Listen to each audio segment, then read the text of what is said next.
Good afternoon, everybody. It is Steve Lookner with Agenda Free TV. We are here to bring you live updates on the situation in Mexico, where there was violence in many parts of the country yesterday after cartel boss El Mencho was killed by the government there, by the Mexican armed forces. And so we're going to bring you an update on the violence there. We're also going to talk about Iran. There's some new reporting coming out today about possible U.S. attack on Iran. We'll see if that actually happens. The Olympics are over. Some people thought, well, it's not going to happen before the Olympics end. Well, the Olympics are over now. So we're going to be talking about these things. We're going to actually, regarding Mexico, I haven't even watched it yet. We're going to check out the press conference that the Mexican government gave with new details on what happened yesterday. We're going to check out the press conference on that and talk about it and get you updates on everything. And any kind of new updates that come out while we're on the air, we will talk about as well. We're going to be taking your comments during the broadcast.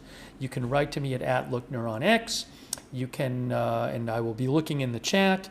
For our X viewers, it seems that I've been able to figure out a solution to get the stream back on X again. X was acting kind of strange. So it's sort of a temporary fix, but the stream is streaming on X today. Anyways, and I do want to say a quick thank you to KC Steve. Really appreciate your support, KC Steve. That's very generous of you, very kind of you. Thank you so much, KC Steve, for that. Also, our viewer, our member, A Girl in Jeans, over there on YouTube. And shout out to our moderators. We have Beth Mythical moderating, Leslie Ladyhawk on YouTube. Thanks so much for moderating over there.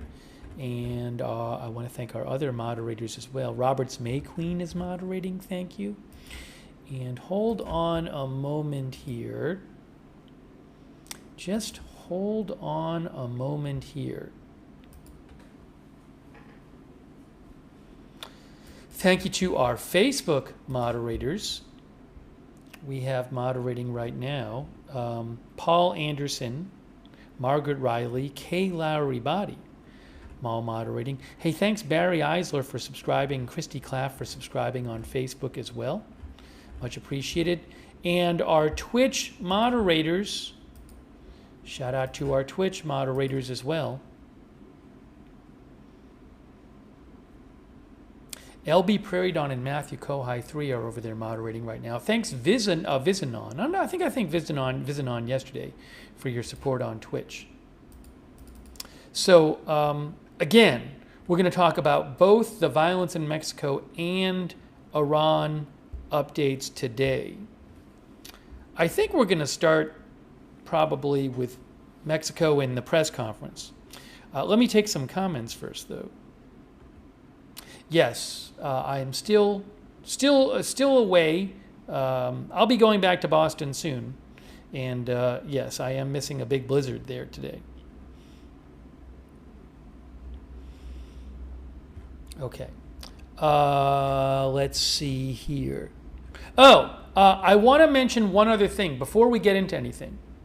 Before we get into the press conference, before we get to Iran updates, I want to talk for a second about the State of the Union. The State of the Union address. So the State of the Union address, hold on a moment here, is going to be tomorrow. Oops, hold on. So, and we're going to cover it. So I just want to mention that so people know. Okay, so President Trump will be giving his State of the Union tomorrow. It is at 9 Eastern. We will be covering it tomorrow. We'll have live coverage. Also, I'm going to come on early as I usually do. So I'm thinking probably, well, at latest 8 p.m. I will be on the air by 8 p.m. Eastern time, possibly a little before that. to do pre-coverage where we talk to you, get your comments and predictions about the State of the Union. So I hope you can join us for our coverage tomorrow night of the State of the Union. Again, I'll be coming on early. And, President Trump said today, I read this quote from him today. He said it's going to be multiple outlets said, Trump said, it's going to be a long speech because we have so much to talk about. President Trump said it's going to be a long speech. Now, how long will it be? Well, that's a nice segue to our sponsor for today's broadcast, Kalshi. If you check out the Kalshi odds, how long will Trump speak for at State of the Union? On Kalshi right now, 97% say 60 minutes or above. 91% say 75 minutes or above. 90 minutes or above, 66%. Two-thirds of the people say, the odds are, I don't know about two-thirds of people, but the odds are 66% that it'll go longer than 90 minutes, and 39% say longer than 100 minutes. I don't know how long it's going to be. Anyways, so there's some disagreement on Kalshi, but you can see a lot of people think he's going to go pretty long. By the way, Kalshi is a prediction market where you can trade on the outcome of future events. You can also just go over there and just see what people are thinking. I did want to mention something else about the State of the Union, which I saw on Kalshi, which I thought was interesting, which relates to Mexico. What will he say during the State of the Union? So I thought this was interesting.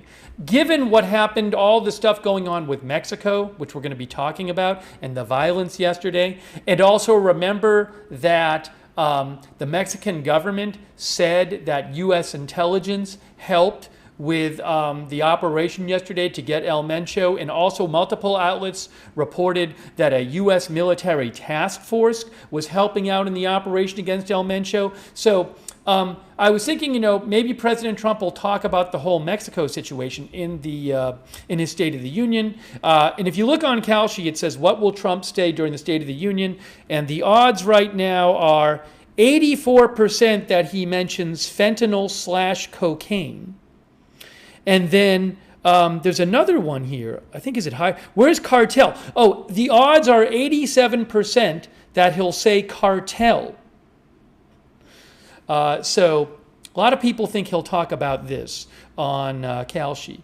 Anyways, you can go over there and check out what the odds are on him talking about different things. Hey, so I appreciate Kalshi sponsoring the broadcast, and I do want to mention real quick, you can go to kalshi.com/agenda-free and get a $10 credit to trade on any market of your choosing, and I will put that link, kalshi.com/agenda-free TV, kalshi.com/agenda-free in the chat. So thank you to them. But I hope you can join us tomorrow night for our coverage of the State of the Union. And isn't there a response to the State of the Union? I think, hopefully we'll have coverage of that too. I'll have video of that. Okay, now let's get into everything. Let's start with Mexico. I should do a quick check and make sure. I haven't seen reports today of huge new violence in Mexico. I don't know how things are going to end up playing out there. But I think probably the best thing for us to do is to start with the press conference that President Sheinbaum and other Mexican officials gave today. So you can see the latest from what they said. I also want to check, I don't think I have a live shot from there, but let me just check if I have a live shot from Mexico. I don't know that I do right now. I didn't see one before, but let me check on it. I'm not seeing one right now that I have. Okay, I'll keep an eye out. But again, I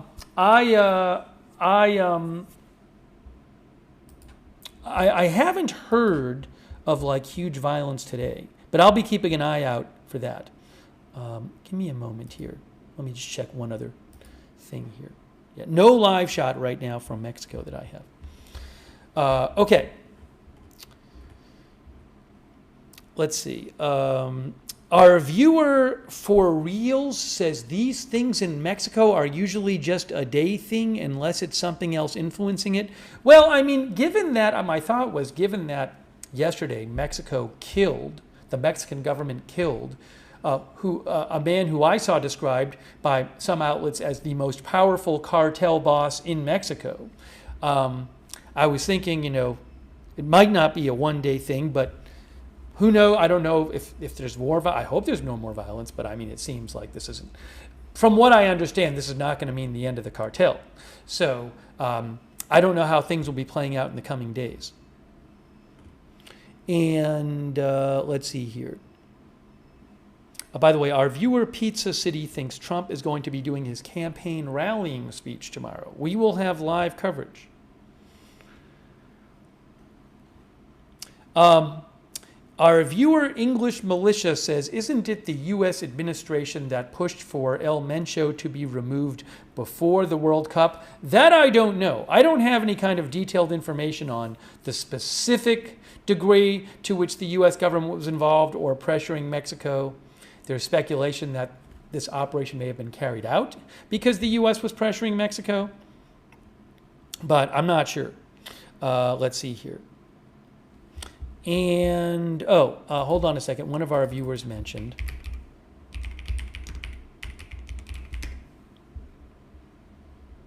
Yes, as Gina Pina mentioned, Virginia Governor Abigail Spanberger will be delivering the Democratic response to the State of the Union. I assume I'll have video of that I can show you tomorrow night when it happens.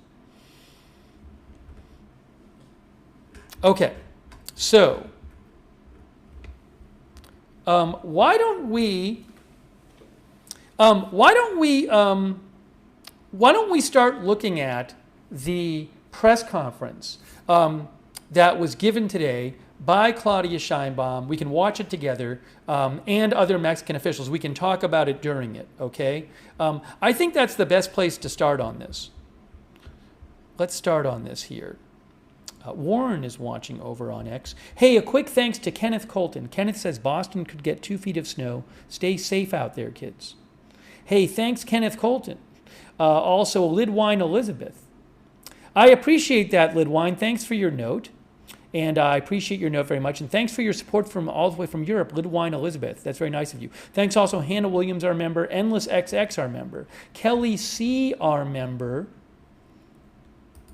And LV Beezy for subscribing on Twitch, and Traveling Slim for subscribing on Twitch. Thank you. All right, let's watch this. I haven't even watched this. I read some updates about what happened, but I want to actually watch the press conference and get the details for the press conference. I forgot to do something. Somebody just reminded me. So YouTube has an ongoing issue where what happens is, even if you set ads to not play during the live stream, in the middle of the live stream, right? I never have ads when it's live in the middle of the stream. You might get an ad before the stream or when you first tune in. But I always have it set. I always have had it set to not play ads during the stream. For a couple of months now, there's an ongoing issue at YouTube, which they're aware of, which if you set it to not have ads during the stream, when you start the stream, YouTube automatically changes it. So what's been happening is sometimes I forget. I have to literally change it back after the stream starts, even though I've already set it that way before the stream. And then today I forgot to change it back, and somebody yelled at me in the chat and they said, "We're getting an ad." So I just changed it back. But just so you know, it's not me. It's a YouTube issue. They're working on fixing it. I know they're working on fixing it, but I literally have to, after the start of the stream, I have to go back and set it again. So I'm sorry that happened today. I forgot to change it back. But believe me, I am setting it that way every time. It's a bug with YouTube. They're working on fixing it. Okay, so I'm sorry. But I just changed it back. Okay, so I think rather than going over what somebody else said about what Mexico said, I think we should look at what Mexico said. Now, what I'm going to do, I don't have a voice translation, but we can use, this is the government broadcast on YouTube, and we can use the translated captions. So what I'm going to do is I'm going to shrink this a bit so you can see the captions. And then we'll watch it with the captions. The thing is, though, what I don't know if we should do is, she's speaking in Spanish. So maybe we should turn it down some. So, like, I don't know if you guys want to,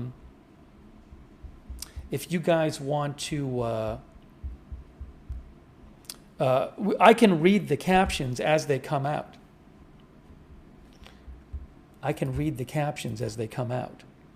So maybe we'll do that. Hold on a second here.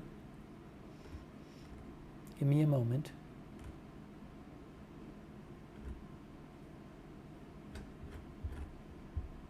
Turn it down and put the captions on. It says spit on. Volume down, people are saying. So should I turn the volume all the way down?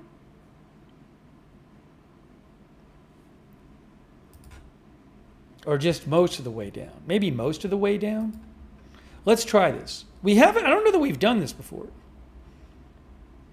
Yeah, so one of our viewers said, could you read the captions because I'm listening at work? Yes, so I know some of our viewers listen. So I think what I'll probably do is read the captions. Now, what happens is when this starts, for the first few seconds, they didn't have the audio on. So just give it a second and the caption should automatically come on. Let's see what happens here. Hang on. También el almirante so that's too loud. That's too loud. Pedro Morales Ángeles, secretario de Marina, y el maestro Mar García Harfuch, secretario de Seguridad y Protección. Maybe I'll just turn the volume down. Maybe I'll turn the volume down and we'll read it. How does that sound? Does that sound okay? Yes, you can see the English. Can you guys see the English language captions? Because I worry that if I have the volume on, people are going to be like, I can't hear. I mean, I can't hear you. All right, let me move this up a little bit so you can see all the captions. All right, let's do that. We're going to try it this way. So let me rewind for a second. Okay, so she starts off and she's talking about who's there. Also, I'm looking at it with you, so you'll see it. She says, also present. Oh, hold on, I have to move it up a little bit. I got to get it moved up enough so that all the captions appear on the screen. There we go. I think I fixed it. Because I don't want any of the captions behind the banner. All right, I think we're good to go. And this is from earlier today, from Mexico City. Okay, oops. So let me fix that. We're almost ready to start talking about this. Again, we don't usually do it this way, but usually we're not listening to things in Spanish. Okay, now, here we go. So let's get into this. This is President Sheinbaum. She says, also present our Admiral, the Secretary of the Navy, she says, is there. She says Secretary of Security is there, and Secretary of Security and Citizen Protection is there. And she says, General Trevilla will inform us about yesterday's operation. And then Secretary Garcia Harfuch will inform us about the various events that occurred yesterday, and also that today we woke up without any blockades, that's nice, on any of the highways, and practically all activity has been restored, she says. Then the Defense Secretary will report, followed by Omar. So let's just take a few questions. We're going to take 3 or 4 questions, she says, for today. It is important to know there is still a command center, a national coordination center, where the secretary, the 3 secretaries, their teams, and the Ministry of the Interior are located to be in coordination with all the state governments.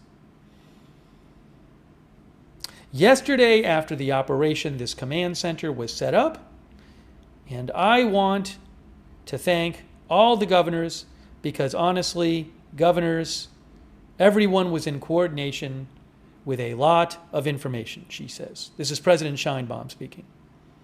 I want to give special recognition to the National Defense, to General Ricardo Trevilla Trejo, to the Mexican Army, to the National Guard, to the Air Force.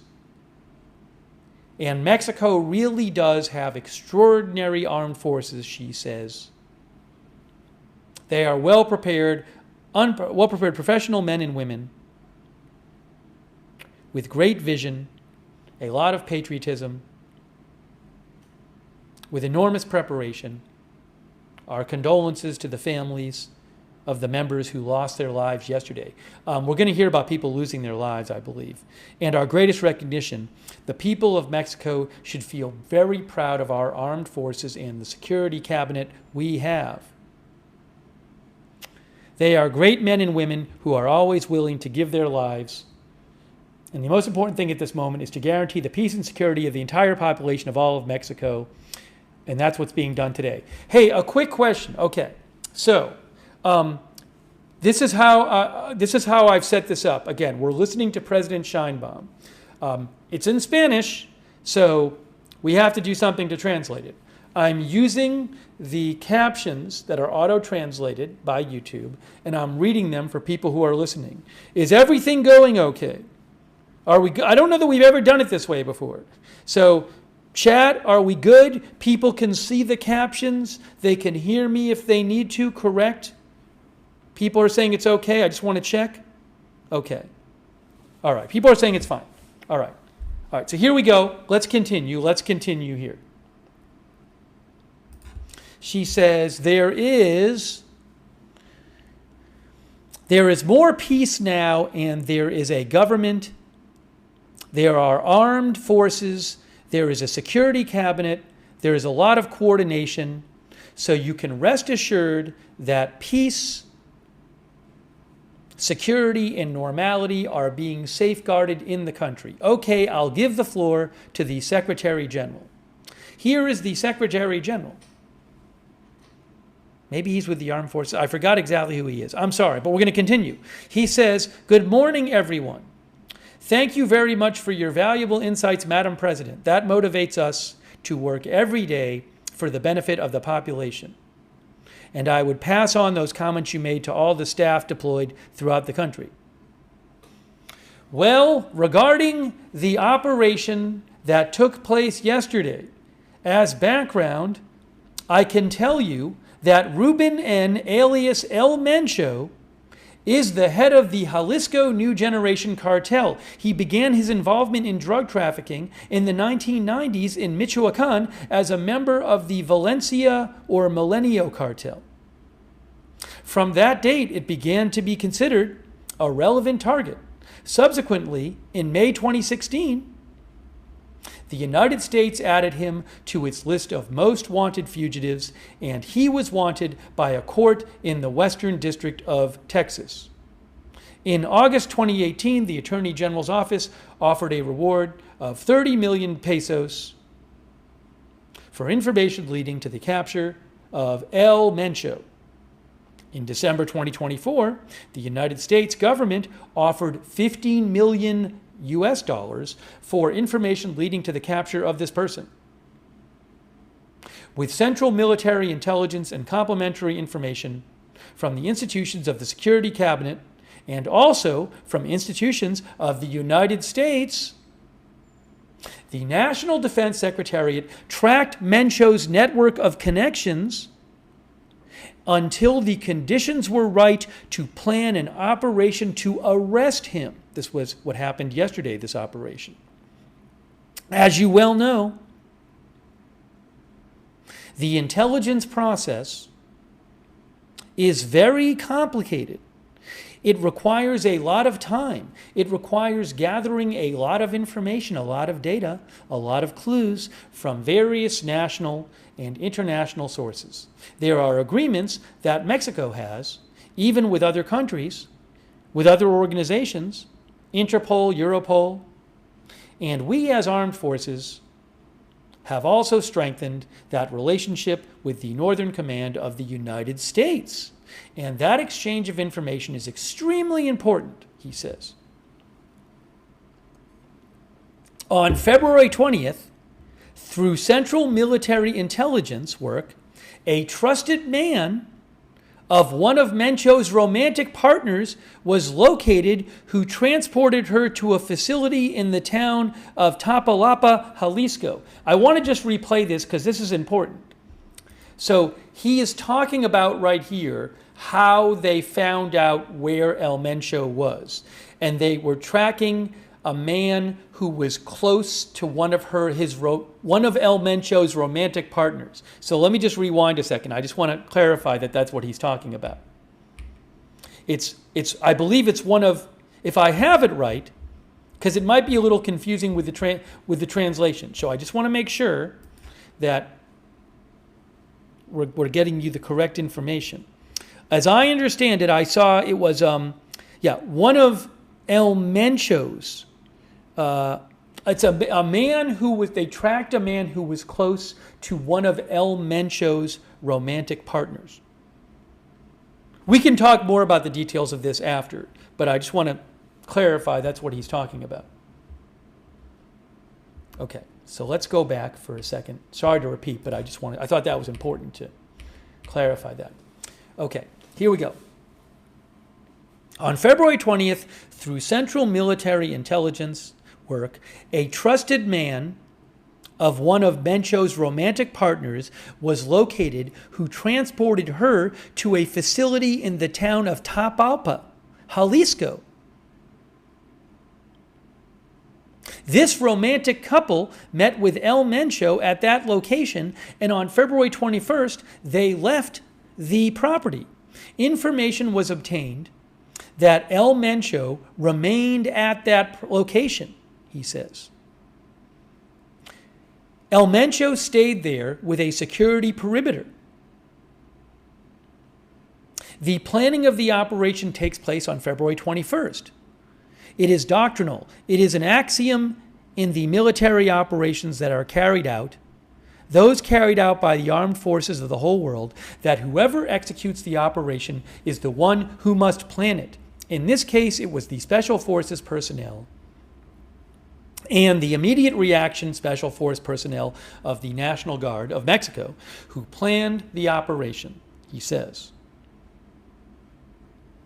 That same day, an operational force was organized, made up of three components, one land component that was made up of personnel from the Joint Special Force, Army Special Forces, Immediate Reaction Special Force of the National Guard, as I mentioned, also an air mobile force made up of 6 helicopters and Special Forces personnel that would go to the area of operations to maintain secrecy and thereby obtain the surprise, have the initiative, and obtain the surprise. They did not arrive in Jalisco.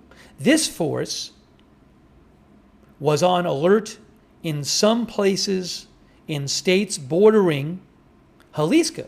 Interesting. And a third component was the air support force provided by Texan aircraft from the Mexican Air Force.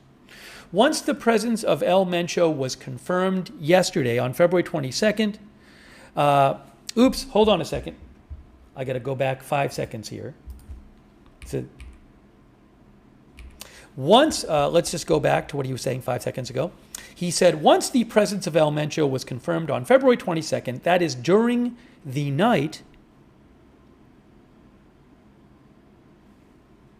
the ground force was the one that moved to the place where he was located to carry out the arrest. It was going to be a fence, he says. El Mencho has 2 arrest warrants for organized crime. So it was going to be a fence must be a weird translation. We had information, of course, from the aerial platforms that the personnel were armed, so I was going to apply the Federal Firearms and Explosives Control Law to arrest him in the act as well. Then this personnel moves in. And Mencho's security personnel open fire on the military personnel. Mencho comes out, leaving behind a group with a large amount of weaponry. It was a truly violent attack carried out by organized crime personnel. And the military personnel of special forces repelled the action. A total of 8 criminals died there. Yesterday it was reported there were 4 because that was the preliminary information we had at the time. As you well know, after the operations are finished, well, the entire area is then checked and 4 more bodies were located, he says. 7 long guns and 2 rocket launchers were seized. The rocket launchers, one was an RPG type and the other a blindicide. That might be a bad translation. The RPG is a Russian rocket launcher that incidentally was used in 2015 to shoot down an Mexican Air Force helicopter in the Outland de Navarro area, precisely in an operation that had been mounted to arrest this criminal El Mencho. 8 vehicles were seized, as well as 2 racers, cartridges, and magazines. El Mencho and his inner circle fled the location and went into a wooded area. This cabin complex was located on the outskirts of Tapalpa. So Ledaño was a wooded area, and that's where the man and his inner circle are headed. A perimeter is established. The Special Forces personnel pursue them. They locate them hidden in the undergrowth. Wow. They open fire on the Special Forces personnel. They also had rocket launchers there due to the pressure exerted by the military action. Fortunately, they did not use the rocket launchers. However, they did hit a helicopter of an airmobile force. This helicopter was forced to make an emergency landing at a nearby military facility in Sayula, Jalisco. That's where this helicopter lands. Fortunately, no military personnel were injured in this action. Subsequently, the military personnel repelled the attack. The man, El Mencho, is wounded along with 2 of his bodyguards, and 2 more criminals are arrested. As reported yesterday in the press release, 3 long guns, 2 short guns, a rocket launcher, grenades, magazines, and cartridges were seized. There unfortunately was a soldier injured in the first action I told you about in the cabins. 2 soldiers were also injured there. Once the situation was under control, the military health personnel went to the place where El Mencho and his security circle were, his 2 wounded bodyguards. They determined it is necessary to evacuate them all. They were very ill. A helicopter is requested to land and transport them to a medical facility in Jalisco.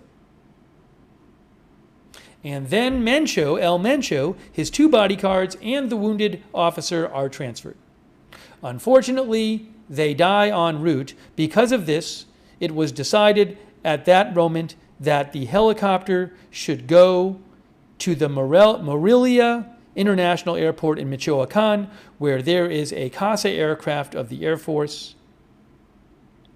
They arrive there. They are transferred to the plane, and that plane heads to Mexico City. That decision was made because it was no longer convenient to go to Guadalajara, especially because of the risk that this criminal group could carry out more violent actions there in the capital of Jalisco. Apart from this operation with Central Military Intelligence, information was also obtained that Hugo H., alias El Tuli, who was the financial logistics operator and the main person of trust of El Mencho, was in El Grullo, Jalisco. From there, he was coordinating blockades on communication routes, the burning of vehicles, attacks on military installations, the National Guard, in short, businesses, government facilities, etc. He also offered 20,000 pesos for each soldier who murdered all the personnel of this criminal group. It's a little confusing, that translation. An air mobile unit of special forces from the Paratrooper Rifle Brigade is deployed. They located this person in El Grullo. He tried to escape in a vehicle. He began to attack the military personnel. They repelled the action, and this alleged criminal died there. He was found in possession of a long gun, a short gun, 7,200,000 pesos, and 965,000 US dollars, cartridges, magazines, and the vehicle. So I want to point out, so this is a different person who I guess was, they say, an important person in that operation, in the cartel operation, it sounds like, but not El Mencho. And he was directing, they said he was directing blockades and attacks on the government and on armed forces yesterday, and they say they found that guy and they killed that guy. Okay, that's a different guy. El Tuli, yes, as Michael Avery says, I guess his name is El Tuli. Okay, let's continue with this.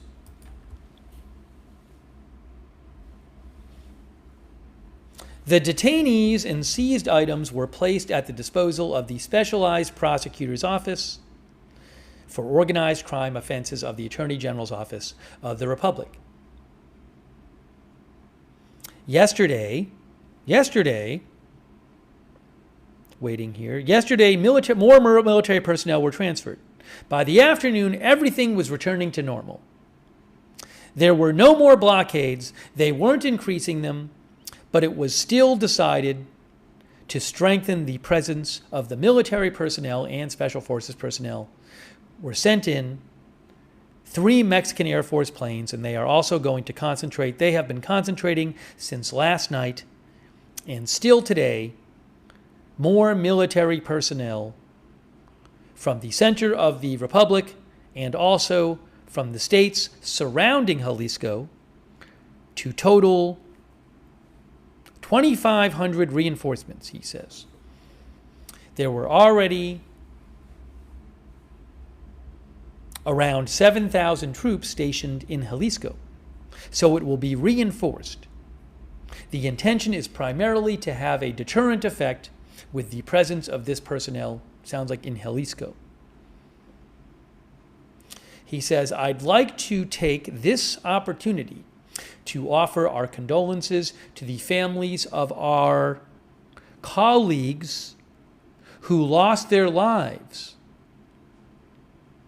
He's sad, he takes a moment. We also extend our appreciation to our military personnel who carried out a successful operation. It can be viewed from many perspectives, but it is certain that they fulfilled their mission. And what was proven? The strength of the Mexican state. There is no doubt about that. Thank you. Okay, so that was the person from the military. And now another speaker comes up. I forget who this is. He is wearing a suit for those who can't see. He says, as a result of the high-impact operation led by the National Defense Secretariat in the wooded area of the municipality of Tapalpa, Jalisco, violent reactions were registered by a criminal group and different entities in the country. All right, so really quick, I'm not going to worry about it right now. I'm going to go back. This is a different speaker who he is talking about. We can go back and see this, but I'm not really particularly, I don't want to hold up the whole press conference to research this. So, new speaker, and it sounds like he's going to speak about the violence yesterday after the operation. Okay, so hold on a moment. Yeah, I have the audio muted because it's all in Spanish. So if I have the audio up, then people will have a harder time hearing me. And we are looking at the English language translation captions, and I am reading them for people who are listening. So that is why the audio is down. All right, so let's listen to this speaker talking about, looks like the violence after.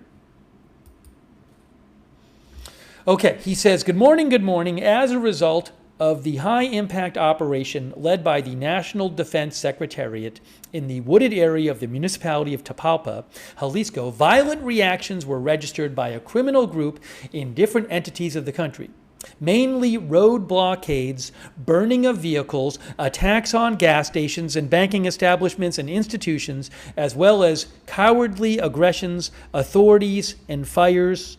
That was a bit of a bad translation, I think. From the very beginning, the Security Cabinet activated immediate response protocols in full coordination with the federal entities, with the governors of the affected states, with a deployment led by the Ministry of National Defense, the Ministry of the Navy, the National Guard, in coordination with state and municipal corporations with the objective of containing the actions of criminal groups, protecting the public, and clearing roads.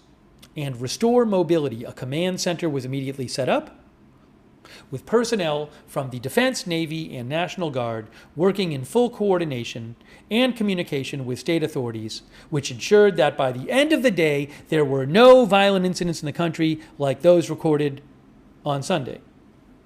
Collaboration between the three levels of government has been fundamental in containing the incidents and was essential in making progress in restoring order yesterday.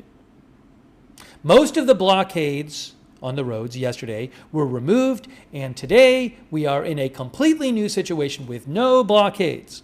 The main roads were cleared, and the points that remain affected are under operational control and in their complete release. 85 blockades were reported on federal highways in Baja California, State of Mexico, Michoacan, Guanajuato, Guerrero, Jalisco, Oaxaca, Sinaloa, Tamaulipas, Veracruz, and Zacatecas states. Jalisco had the highest number of blockades on federal highways with 18.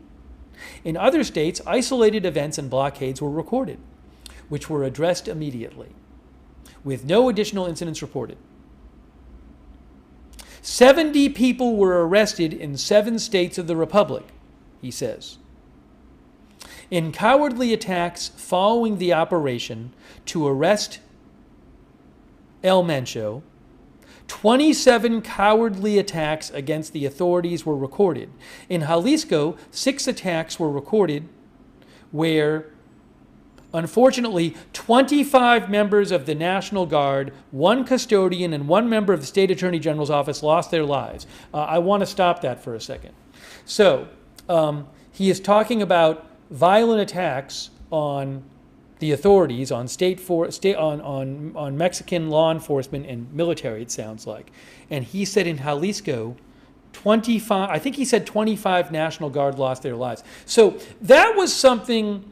So a number of our, this is Steve talking. I've paused the video for a second. A number of our viewers were saying yesterday during our coverage that they had seen videos online, some very gruesome videos. I had seen some videos of National Guard soldiers injured or military injured. I hadn't seen ones of them killed, but I didn't spend a lot of time looking for the gruesome ones. But this is not something we had any kind of reliable information about yesterday. So today, they are confirming, I believe, I'm going to replay it, but I believe he said 25 Mexican National Guard troops were killed after the El Mencho was killed. So that's really terrible. Our viewer, Hermit Money, says these cartel members need to be arrested immediately and face jail time. I wrote this, says there was death on both sides for sure. Oh, Max says the videos are getting shared on Telegram. Maybe I'll try to go look tonight. I can't show them on the air anyway, those kind of videos. But, all right, so I'm going to take some more. We're going to talk about this after, and I'm going to take some more comments from you guys. But I want to keep playing this this update for you. But again, I'll go back a few seconds. And by the way, a quick thank you to Least Trustworthy Weasel and Punished Foxo and Sarcasm BTC and Charlie Charnock and Harry Sound for your support. Also, Nick Rose, thank you. And hang on a moment here. Thanks to Savage Beastie over there on Twitch. I appreciate it. So let's continue with the press conference. We're going to take your comments after, but We'll continue with this, but I'm going to go back about 30 seconds so you can hear his description of the attacks, the fatal attacks on government forces and law enforcement after the killing of El Mencho by the government. So let's just go back for a second here. Okay. All right, so here's what he says. He says, in cowardly attacks following the operation to arrest El Mencho, 27 cowardly attacks against the authorities were recorded. In Jalisco, 6 attacks were recorded, where unfortunately 25 members of the National Guard, 1 custodian, and 1 member of the State Attorney General's office lost their lives. In these events, a woman also lost her life at the hands of these cowardly criminals. 30 people from organized crime also lost their lives in these attacks. 30 people from organized crime. In Michoacan, 13 attacks were recorded in which 4 criminals lost their lives and 15 members of the security forces were injured. That's in Michoacan. Different state. We respectfully call on the population to remain calm, to trust in their institutions, and to have certainty that the Mexican government is working with all its capabilities to restore peace and protect the population. We recognize the bravery of the personnel of the Mexican Army and the National Guard, as well as the Air Force, and of course, we recognize General Secretary Ricardo Trevilla for his leadership in the Ministry of National Defense. We acknowledge the local and federal authorities who participated in this operation, which weakened an international criminal organization, the main culprit behind violence in the country, and crimes such as homicide, human trafficking, extortion, kidnapping, and armed attacks against authorities. The priority of the Mexican government and the clear instruction of President Claudia Sheinbaum is to protect the population and preserve peace throughout the country. The population can rest assured that the Mexican government will always act with all of its capabilities to preserve peace and security in the country. The Security Cabinet's commitment is to protect the population and guarantee peace. Mexico has strong institutions and a state that acts with determination.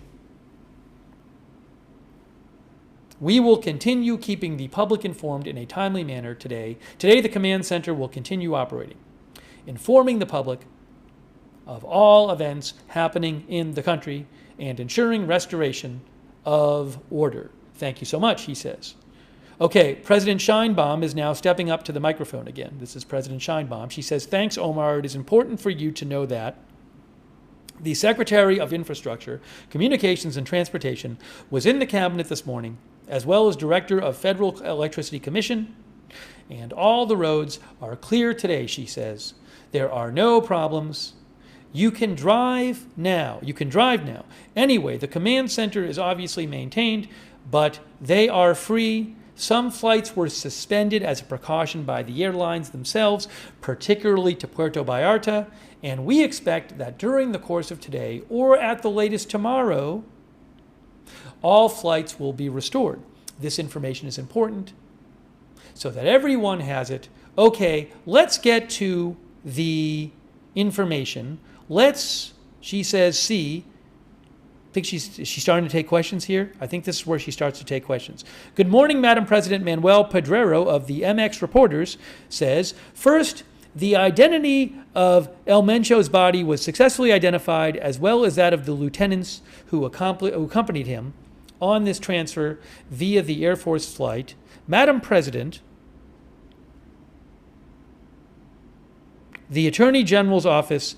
so the question was about have they identified the bodies, I guess.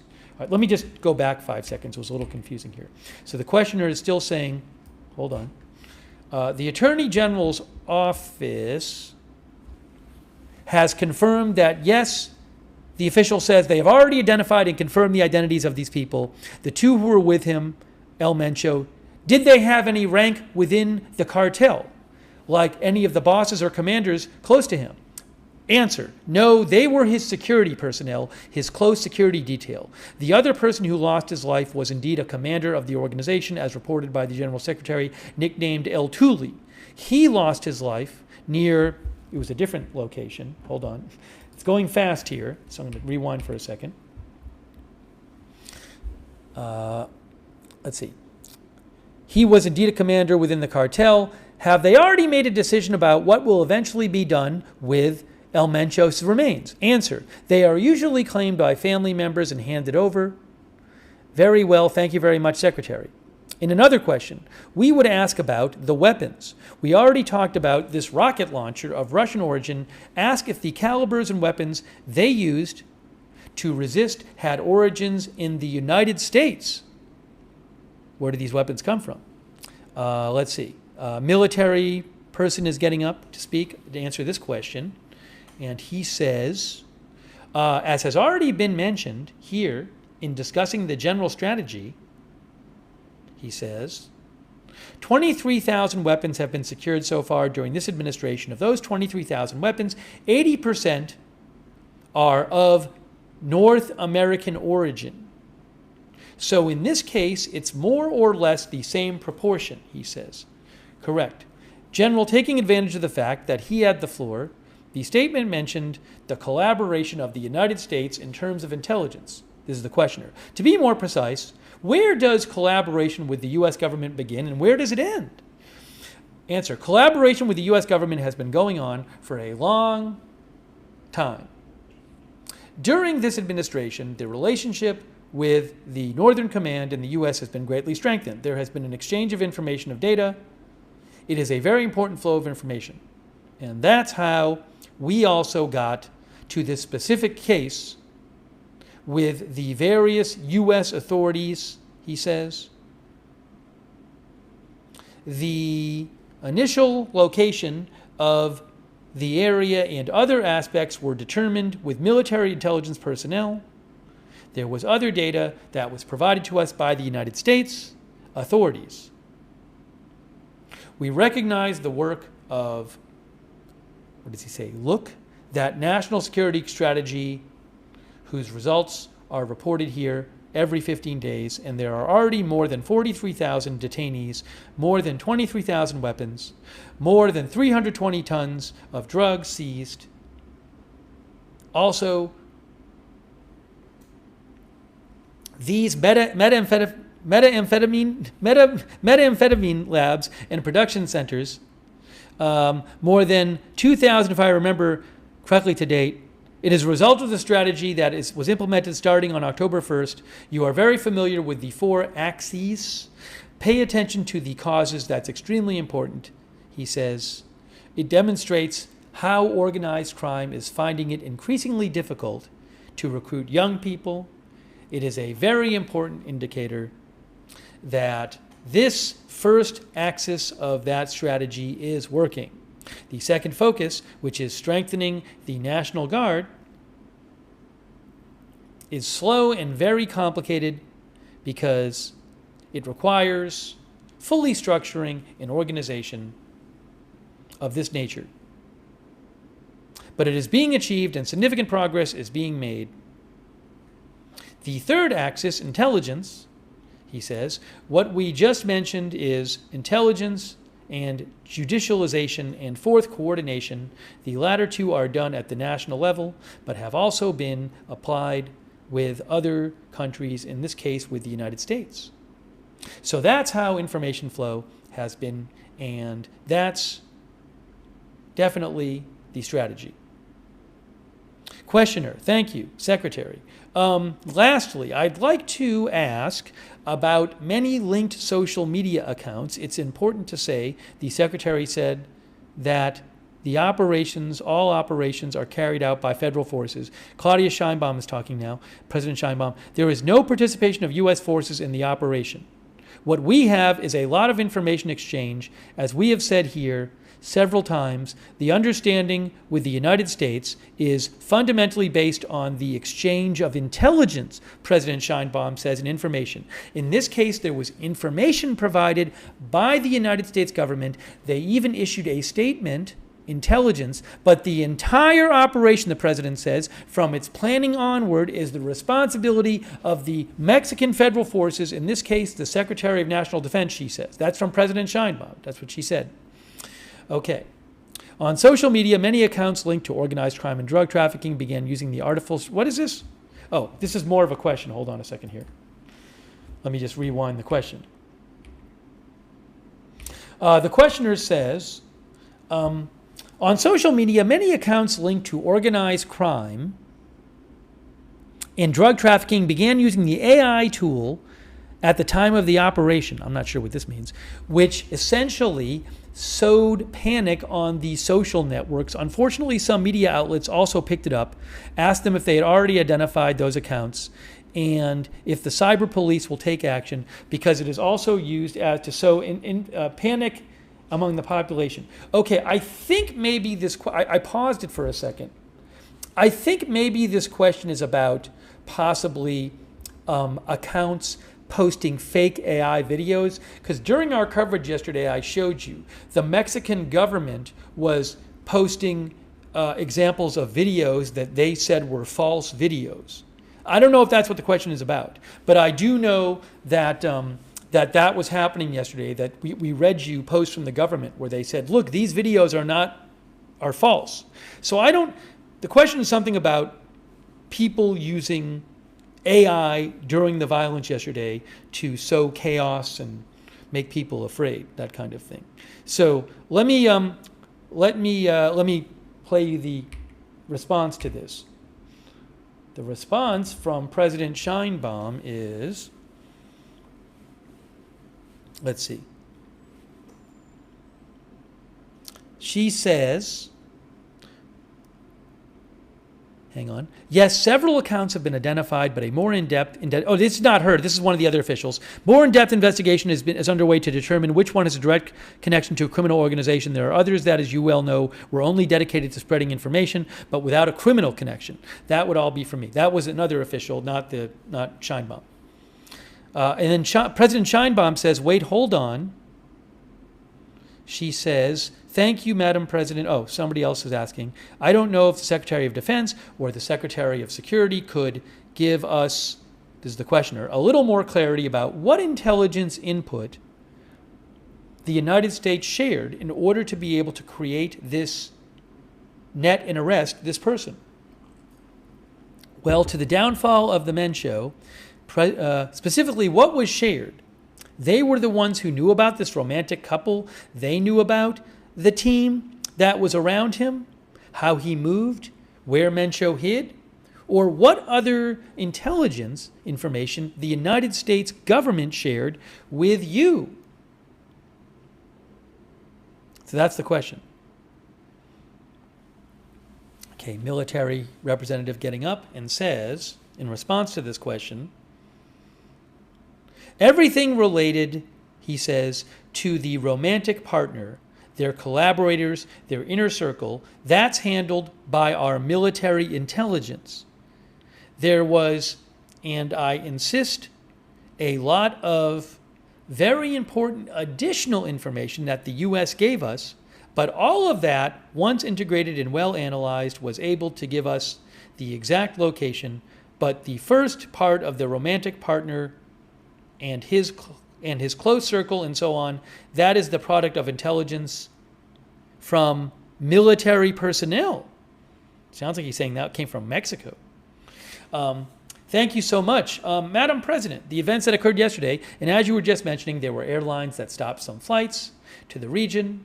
Bus lines also suspended routes to the west, and in fact, other states of the country. Universities did not call for classes today. Anyways, there was a lot of, the questioner says, I don't know if I'd call it psychosis yesterday, but now that you're saying the roads are open, etc., could you tell the people in Mexico that everything is calm and peaceful? It is peaceful, she says. It is calm. And most importantly, we are working. If any situation arises today, she says, there is a control center, a command center, and federal forces are coordinated, something very important. We are coordinated with all entities of the Republic Yesterday, all the governors were in perfect coordination, reporting what was happening in each of their states, also assuming they're part of the responsibility to inform the population. If anything were to happen today, we would be there immediately. What we can say is that this morning all the highways are clear and that all federal government forces, security forces, the Attorney General's office, and state agencies are continuing to work in a coordinated manner. Sorry, that went by pretty fast. Let me just rewind it 1 second. We will be there for any situation that may arise, and we will be providing updates throughout the day, she says, President Sheinbaum.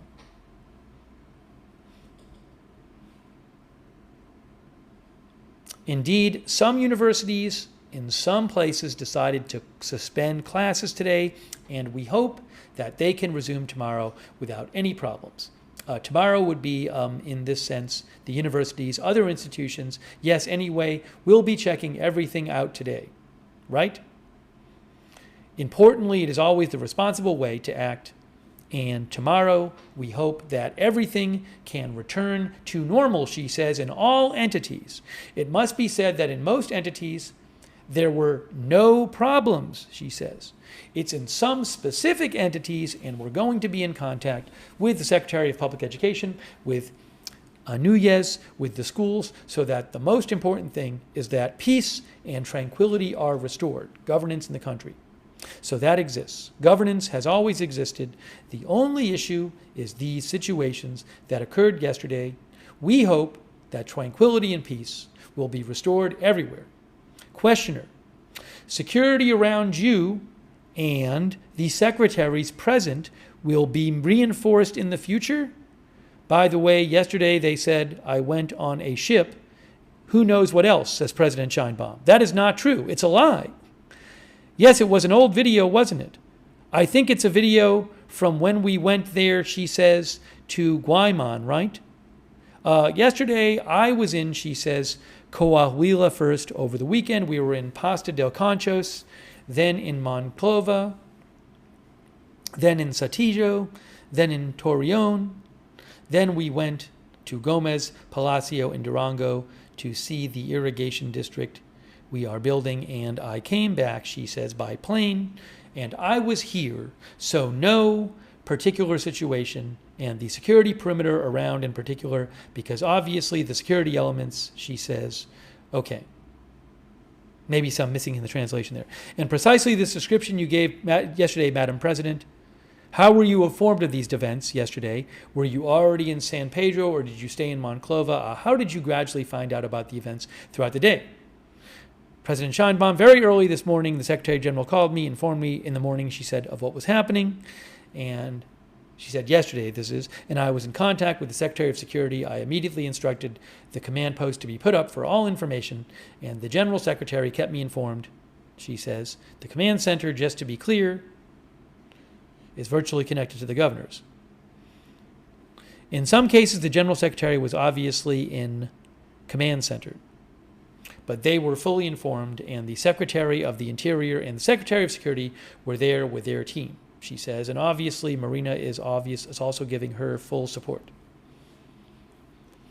They were in coordination with all the governors, informing all of the state secretaries in order to provide information and also to report on many false news stories that were circulating, she says, such as the Guadalajara airport, which they said had been taken over. It was immediately stated that this was false, says President Sheinbaum. The company that operates the airport immediately reported there was no problem.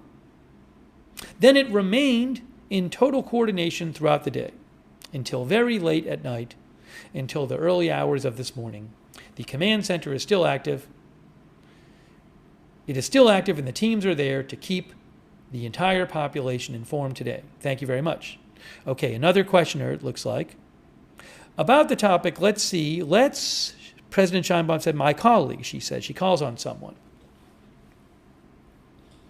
The questioner says, good morning, Madam President and Security Cabinet. I am Yesenia Peralta from Business Energy. Following this event, what is your position and how do you expect the relationship between Mexico and the U.S. to develop in this regard? What if he has some kind of communication with them? Well, the communication that normally takes place between the Ministry of Foreign Affairs, President Sheinbaum says, and the State Department of the U.S., that relationship that the armed forces has with their counterparts. But there's nothing in particular. The important thing here is that, and that's what is indispensable. Let's see if you can list the 4 principles. She says, I have them very clear. These are principles, and the United States government is very clear about them. The entire understanding that was established between our government and the government of President Trump has these 4 principles. And they have been maintained, respected, and continue to work in this way. Respect for sovereignty and territorial integrity, she says. Shared and differentiated responsibility. Mutual respect and trust. And cooperation without subordination, she says. So we have stated many times here that cooperation above all is about information and intelligence. So there is information that is shared, she says, even if it's not information that the U.S. provides to us, we also provide information to them, to the United States. And respect for our sovereignty, which has always been maintained and was maintained yesterday, she says. Questioner, it's quite a head-on confrontation, so how are our military personnel positioned in this situation, and how is the national security strategy being approached? It will address the fight against organized crime by starting with better training for military agents, the questioner says. The preparation exists, says President Sheinbaum, and it is very important to know that yesterday the objective was the arrest of El Mencho, and that the aggression was a response. That is very important because it is within the framework of the law, within the framework of our accusatory criminal system, within the framework of our Constitution, and of the laws, how to act and operate, she says. And yesterday, a very important level of preparedness of our armed forces was demonstrated. I don't know if I want to comment further. Secretary, she calls up the armed forces representative, who says a very important part of the actions of the armed forces, speaking of the personnel, is their morale. What happened yesterday demonstrated the true capabilities of the military personnel, their composure, their courage, and above all, their training, he says. I am sharing some results from international competitions for special forces, he says, with countries from all over the world. Our special forces personnel have participated in an international competition called Cambrian Patro in England. In 2017, he won a silver medal. In 2019, a bronze medal. In 2022, a silver medal. In 2023, a bronze medal. And in 2024, a gold medal. Participants come from many countries, well, from England, from Europe, from the United States. They have also participated in international competitions called Fuerzas Commando. Fuerzas Commando. That competition is organized by the U.S. Southern Command. It was held in Honduras in 2023. The Mexican Special Forces got 3rd place in 2024. In the Dominican Republic, 1st place. In 2025, in El Salvador, 2nd place. Our staff is trained and their morale is high. Thank you. Finally, Madam President, the national security strategy, says the questioner, will be reinforced as a result of this event. When something like this happens, what we need to do is be very coordinated, the questioner is saying.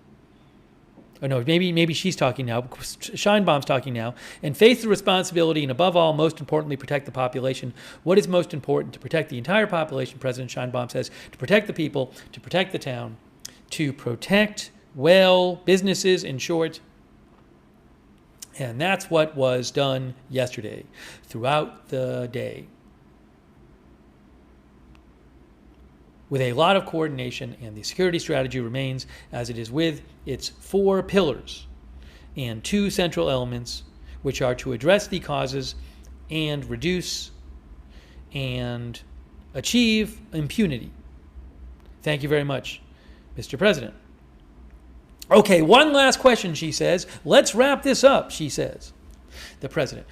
She calls on someone. Thank you, Madam President. Good morning, Nancy Flores from Contralinea Magazine.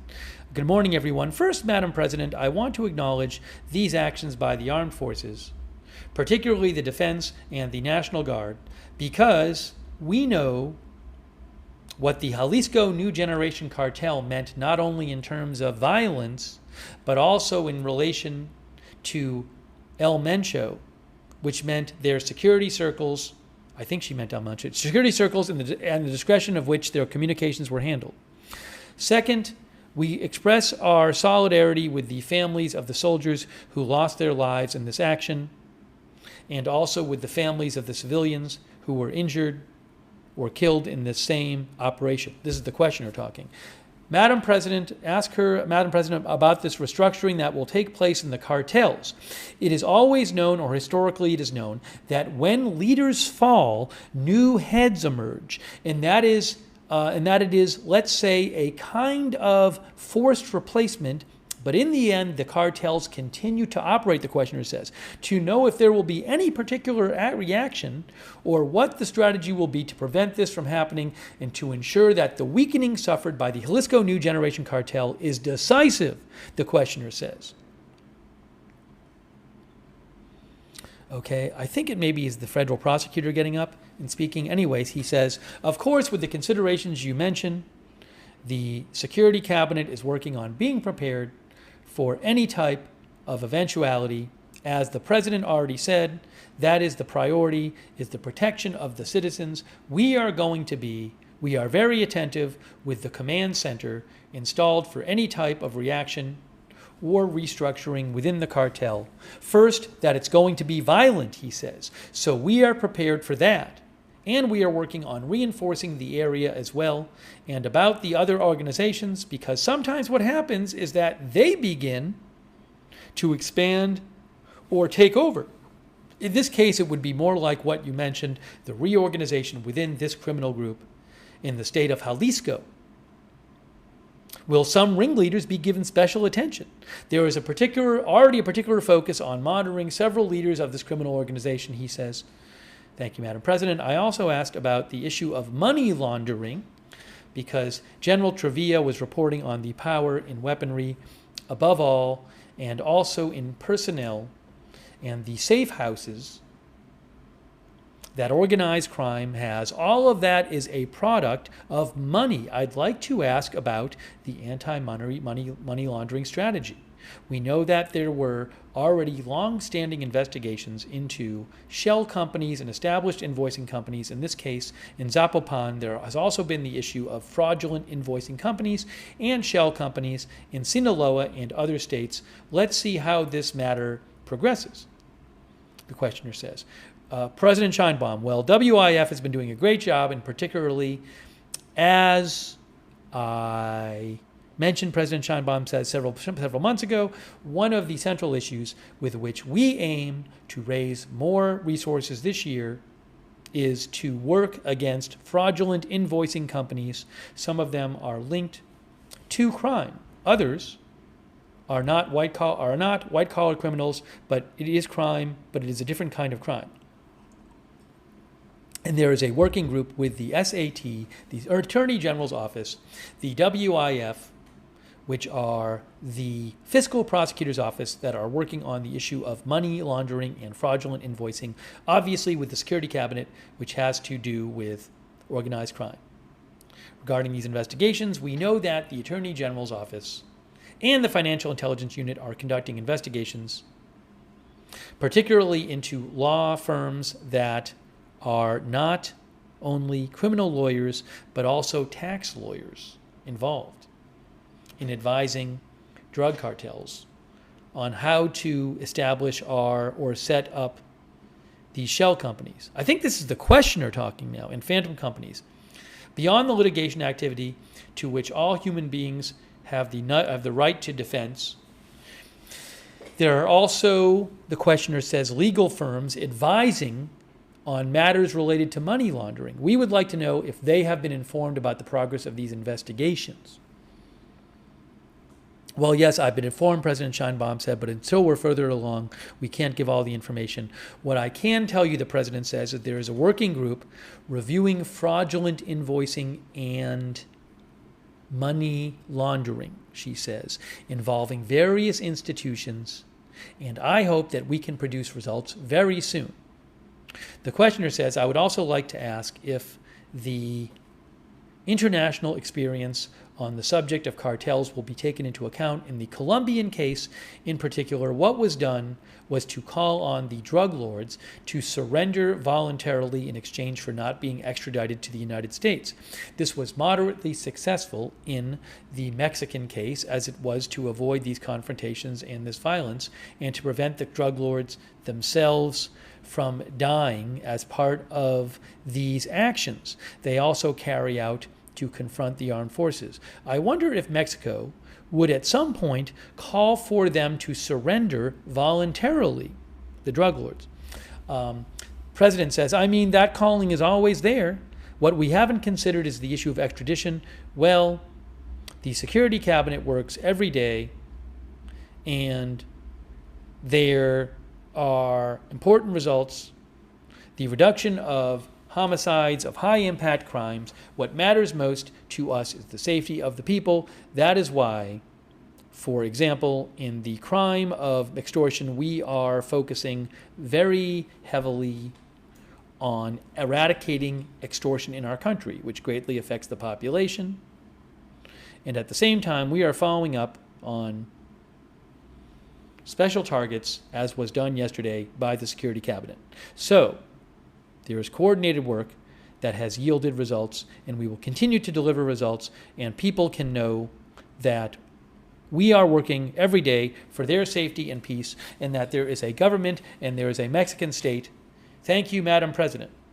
Thank you all, she says. We're closing for today, and we'll see you tomorrow. Thank you. Well, there you go. That was the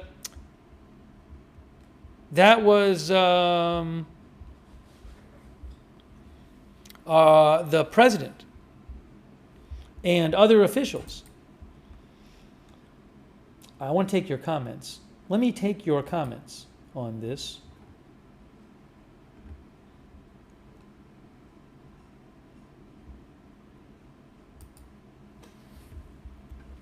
Okay. What did you guys think about the press conference? Again, 25 Mexican National Guard troops were killed in the response, the violent response by criminal elements to the killing of El Mencho yesterday.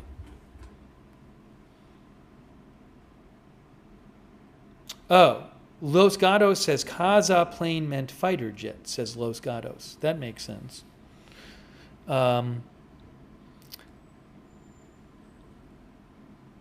Yeah, I'm sure that I made some... I'm sure I made some mistakes while I was reading the translation, but that translation is like an AI translation of the audio, which is not perfect, but does a pretty good job, though. Our viewer Tris BBS says narco-terrorist state needs to go. Montpelier thinks that President Sheinbaum is very impressive. David Epstein says, based Sheinbaum getting work done. President Sheinbaum claimed that the entire operation on the ground was carried out by Mexican forces. She said that the only thing they got was intelligence from the U.S. And then the Mexican armed forces claimed that, so remember, they said in the press conference that intelligence had detected a man who was connected closely to a romantic partner of El Mencho. And they originally were tracking the man. And then the woman met with the man. the woman who was a partner, who was romantically linked with El Mencho, and that's how they figured out where El Mencho was. But all of that information came not from the U.S., claimed the Mexican military. They said all that came from them. I don't know what to say about this. I don't know, I don't know if they're understating the actual role of the U.S. in this operation or not. I have no idea.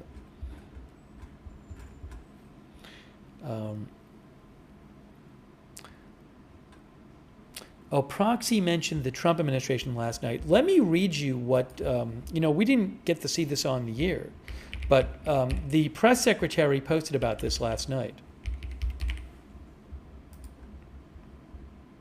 This operation. I just saw something new about Iran. We got to talk about that in a second.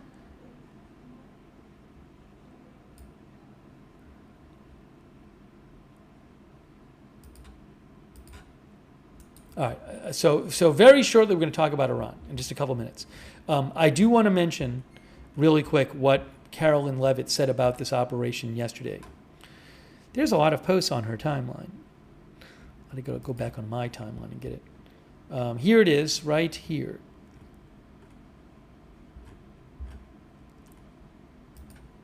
This is what the press secretary said last night about this operation.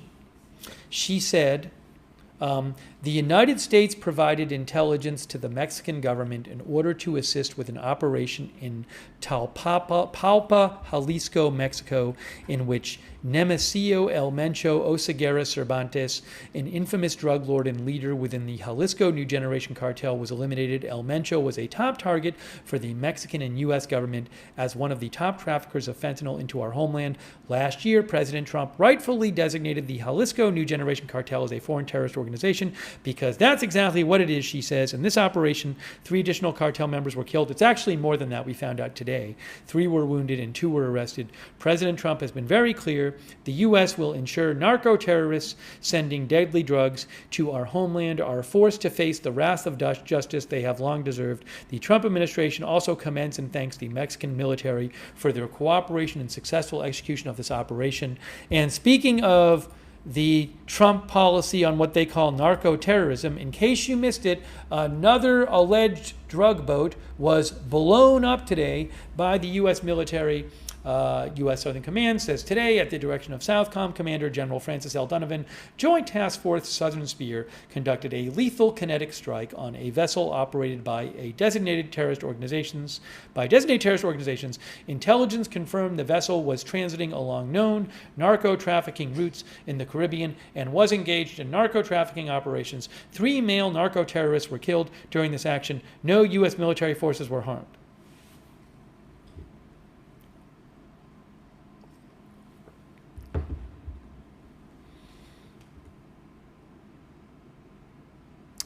Terry Mills, our viewer, says, I bet this gets cleaned up quickly because of the World Cup in June. She's talking about Mexico. Some of the games are supposed to be played in Mexico. Ron says the Democrats made the cartels rich and strong. It will be hard to defeat them. That's what our viewer Ron says.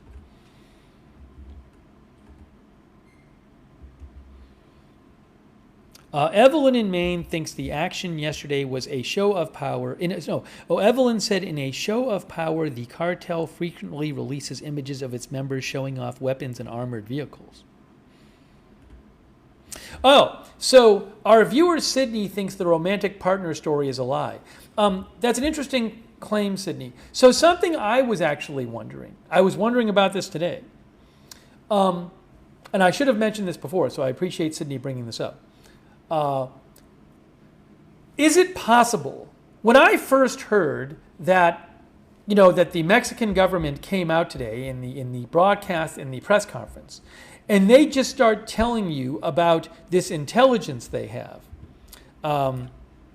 where they say that they tracked this person who was close to a romantic partner of El Mencho, right? Hold on a second here. And they say they found this guy, and then they tracked the woman, and then the woman went to visit El Mencho, and that's how they found El Mencho. When they say all of that, when I first heard that, I was like, well, do they really want to expose their methods? It seems like this is sensitive information, and that if they talk about this, it might prevent them from doing something similar to track another cartel boss. So I was wondering, is there any chance that this is not a true story and that they're not giving you the actual way they got the location of El Mencho? I don't know. Another thing I thought about is maybe they like having information like this out there, whether it's true or false, because it makes cartel leaders like suspicious of the people really close to them, and maybe the authorities like that. I don't know. So it's an interesting question about, now our viewer bonus fact thinks it's fake info. I have no idea whether it's true or false. It just struck me as kind of strange that they were just releasing all this information. Jag says that's U.S. intelligence all the way. That's the same exact way they caught El Chapo. Los Gatos says that's how they got Osama based on the amount of females in the compound, their wives. Give me a moment here. So I want to get to Iran. We got to get to Iran in a second. Hold on. We got to get to Iran in a second.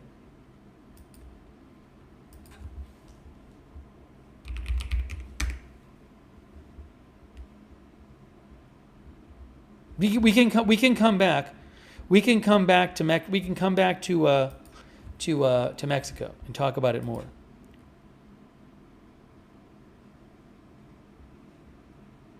Yeah, you can see here from this Reuters article from today, the government said, following a tip-off from a trusted associate of one of El Mencho's romantic partners, who was unnamed, authorities tracked the romantic partner to a facility in the town of Tapalpa, where El Mencho was staying. Officials have not provided further details on the site. Now, I don't remember in the press conference translation seeing that that the man who knew the romantic partner tipped off the government. So I'm not sure what that was. Did he tip off the government, or were they tracking this person somehow? I honestly don't know.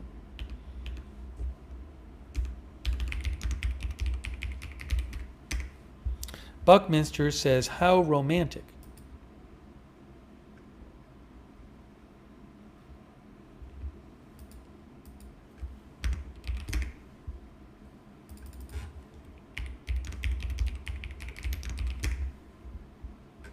Yeah, I mean, one of our viewers just mentioned the bounty.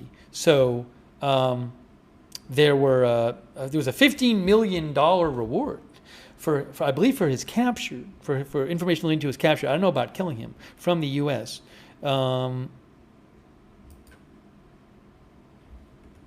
on a second here.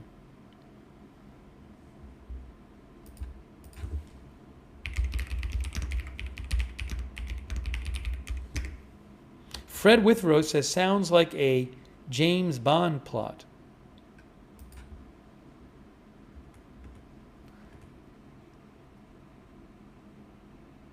Yeah, see, in the NBC News article, it says that the press conference said information obtained from tracking one of the partners. Again, I'm a little confused.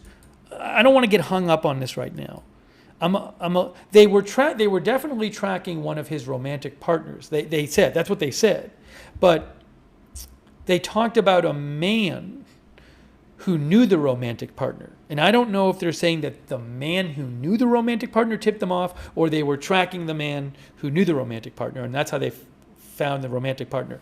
Anyways, I don't want to worry about that right now. We got to talk about the Iran stuff. We can come back to this. Okay? We got to talk about Iran a little bit.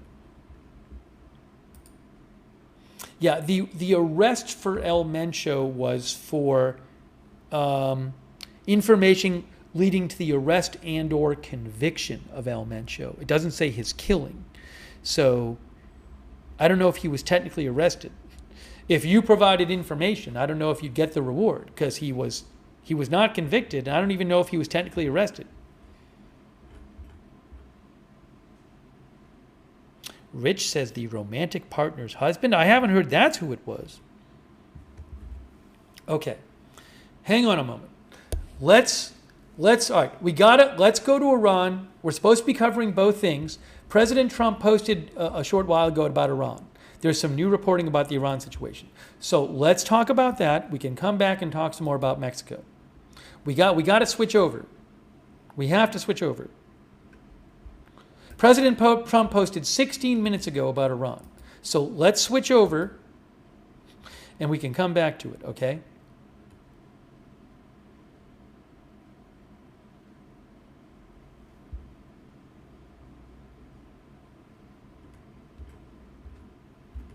Okay. By the way, thank you to our moderators. I really appreciate it. We have moderating right now. Ruth on YouTube and Beth Mythical on YouTube. Leslie Ladyhawk moderating. Big thanks. And we have on Twitch moderating. Big Ball of Yarn, LB Prairie Dawn, I Got That Fire, Matthew Kohai 3, thank you. Facebook, Kay Lowry Body, Margaret Riley, Paul Anderson, Linda Belk Larry, and Misha moderate for us on X. Thank you. And also shout out, thank you to our members, Shahzad Saeed P8B. Thanks for being a member. Babette, Leanne Acey for being a member. Thank you. Thanks Casually Unfiltered Forever for the gift membership. Thanks Milak Bey for your support. Thanks Kerry Poteet for the memberships. I appreciate it. Thanks Punished Foxo and Martin Ging for your support. Now Martin says VDA on those X videos horrible. Are you talking about like X videos of people of violence yesterday? What does VDA mean? Hold on, I don't know what you mean by VDA.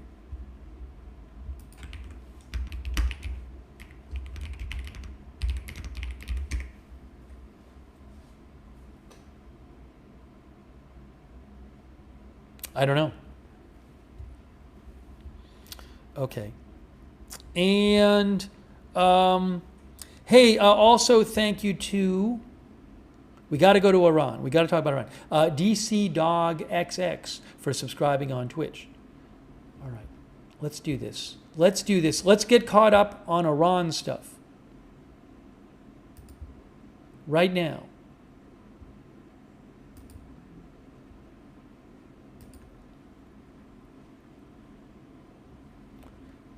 Okay. Here we go. All right. So, as a prelude to what's going, President Trump just posted a few minutes ago about Iran. There have been reports today claiming that President Trump was being advised to maybe not attack Iran. There's supposed to be talks tomorrow, by the way. That happened. Or was it Thursday? Thursday. But, for example, hold on, let me just clarify this. This will help you understand what President Trump just posted if you haven't seen it yet.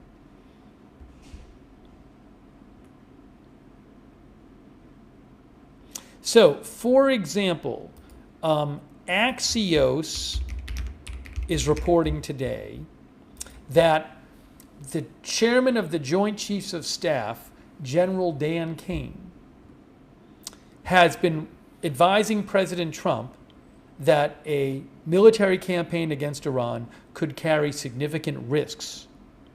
For example, the possibility of being entangled in a prolonged conflict. Okay? So they reported that today. And then the Wall Street Journal had a similar report today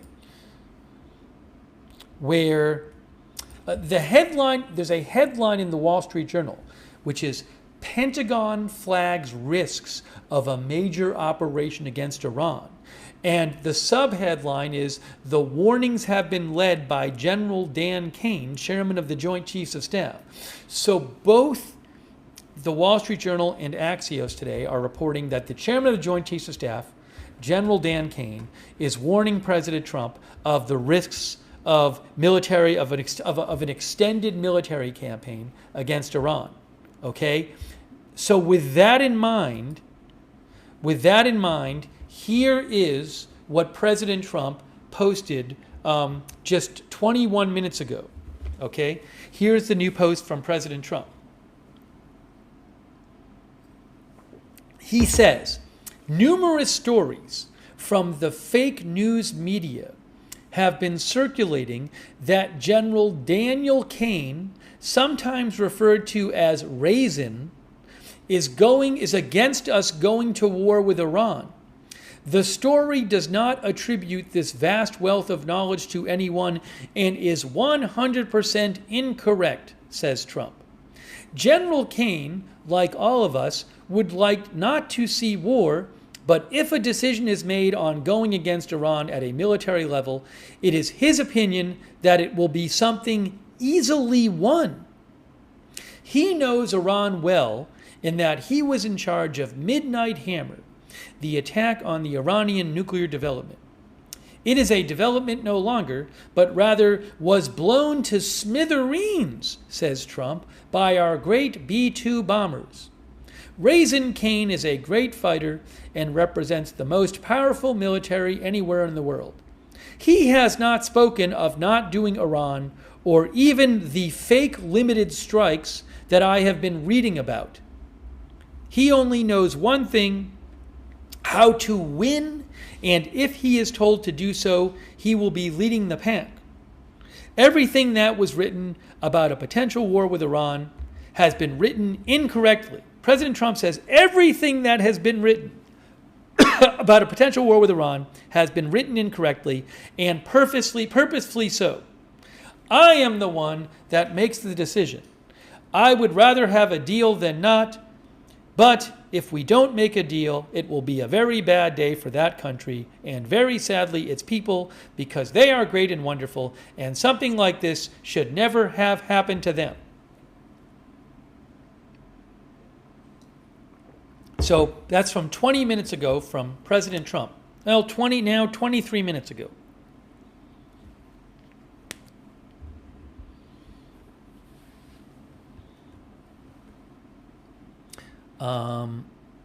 David Bolvin, our viewer, says, the Joint Chiefs' job is to inform the president of all risks. Sounds prudent to me when making major decisions. Lonely Reject thinks it wasn't an advisement against it, but just an advisement. It sounds, Axios and Wall Street Journal have said that he is being warned against an extended campaign. Again, the story, so the Wall Street Journal says the chairman of the Joint Chiefs of Staff has been warning that an extended military campaign against Iran would carry risks, including U.S. and allied casualties, depleted air defenses, and an overtaxed force.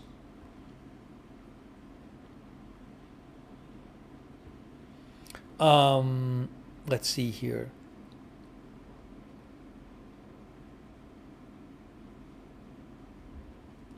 Also, the Wall Street Journal says that if the U.S. uses up a lot of weaponry in this in an extended campaign in Iran, it could impact preparations for a possible future conflict with China.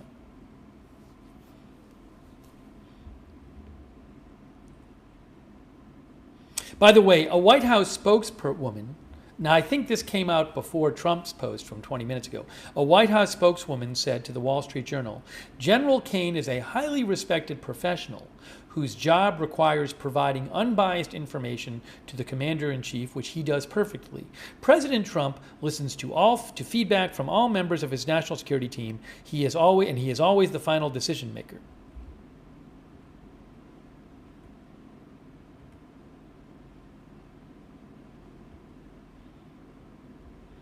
And then again, Axios was reporting a similar thing. I think Axios reported this first today.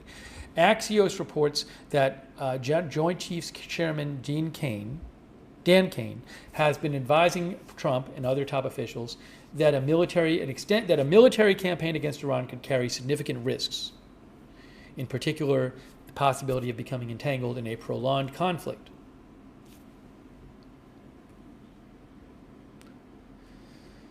Let's see here.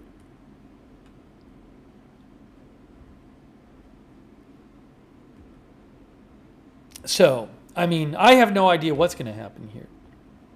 But President Trump denying, well, he's saying that what's being written about Iran is false.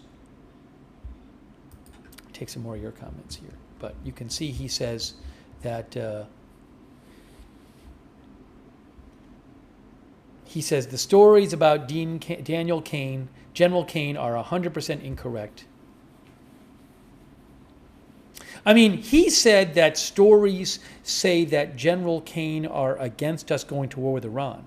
I mean, I don't know if the stories definitely say that. They do say that General Kane has been raising possible risks, in particular of an extended conflict. You know, our viewer Lonely Reject thinks he was giving an advisement, not necessarily saying you should definitely not do this. I don't know exactly. Thug Aim says, I thought we already destroyed the nuclear program. Group Anonymous says, all this just to distract from the Epstein files?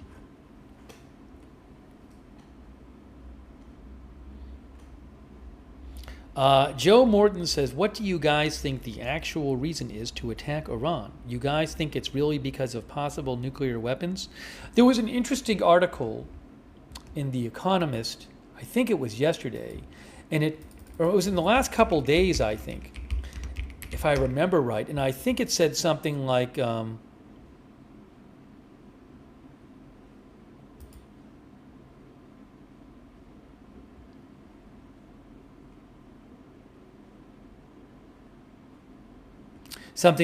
why that there hasn't been a lot of, I think it was The Economist. The idea was that Trump really hasn't laid out clearly exactly why the Iran would be attacked. Let's see if I can find this here. I thought it was quite interesting.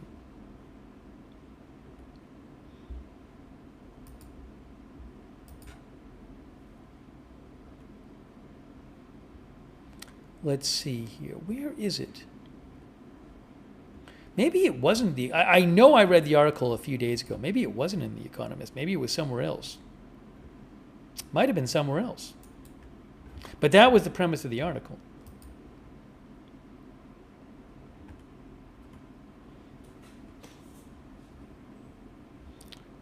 Let's see here. The Economist had an article today by Shashank Joshi about saying, what is Donald Trump's aim for Iran? And they said, part of the article said, is Trump's aim to frighten the regime into a deal? In which case, with a military strike, in which case we would expect fairly limited strikes at first? Is it to decapitate the regime and do a deal with other parts of the regime, as he did in Venezuela? Or is it to sweep the regime away altogether, hoping that something more palatable and pliant emerges in its place? And even if his aims are modest, will he still feel compelled to hit Iranian missiles and launchers to preempt any strikes against American bases and allies?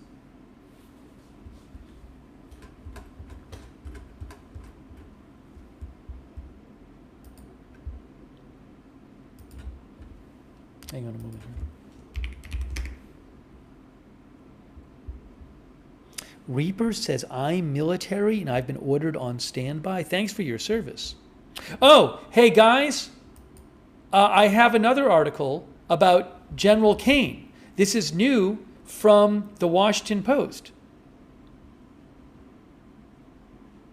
Hang on a moment here. Look at this. Look at this. This is helpful. So another outlet is now reporting on this today. Trump's top general foresees acute risks as an attack on Iran.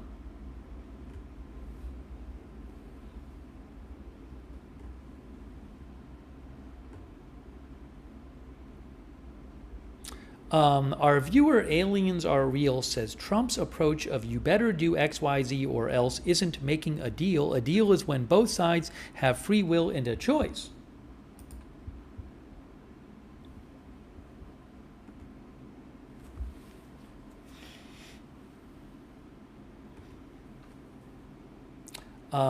L.E.J. Rod, our viewer, says the only one who wants us to go to war with Iran is Israel. We really shouldn't waste our resources in the Middle East. Let them fight each other.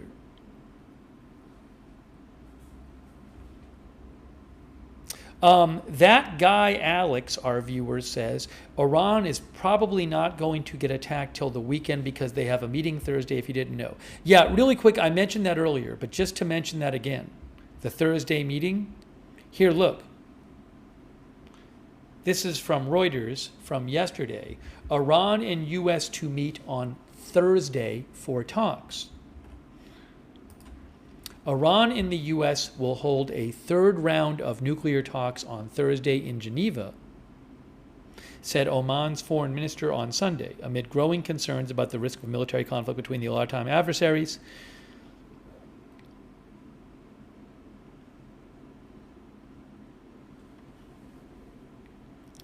Okay.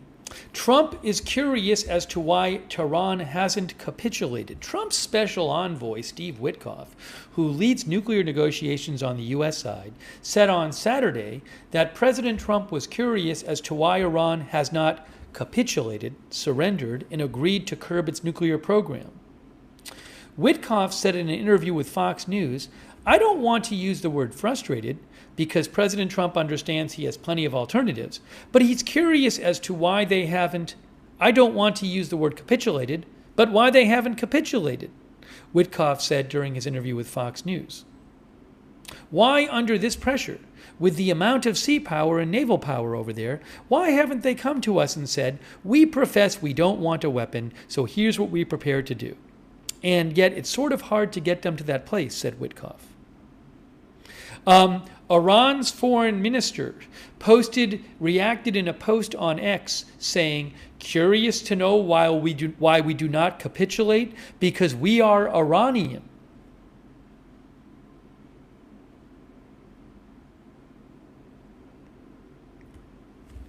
Indirect talks last year did not bring any agreement, primarily due to friction over a U.S. demand that Iran give up uranium enrichment on its own soil, which Washington views as a pathway to a nuclear bomb. Iran has denied seeking such nuclear weapons. Fresh concessions being considered by Iran include sending half of its highly enriched uranium abroad while diluting the rest of its highly enriched uranium. Washington has also sought to expand the talks beyond the nuclear issue to cover Iran's missile program and its support for regional armed groups. Iran has publicly rejected this, although sources have told Reuters that unlike the missiles, support for armed groups may not be a red line for Tehran. Another topic of friction is the scope and mechanism of lifting sanctions on Iran. A senior Iranian official told Reuters on Sunday that Iran and the United States still have differing views.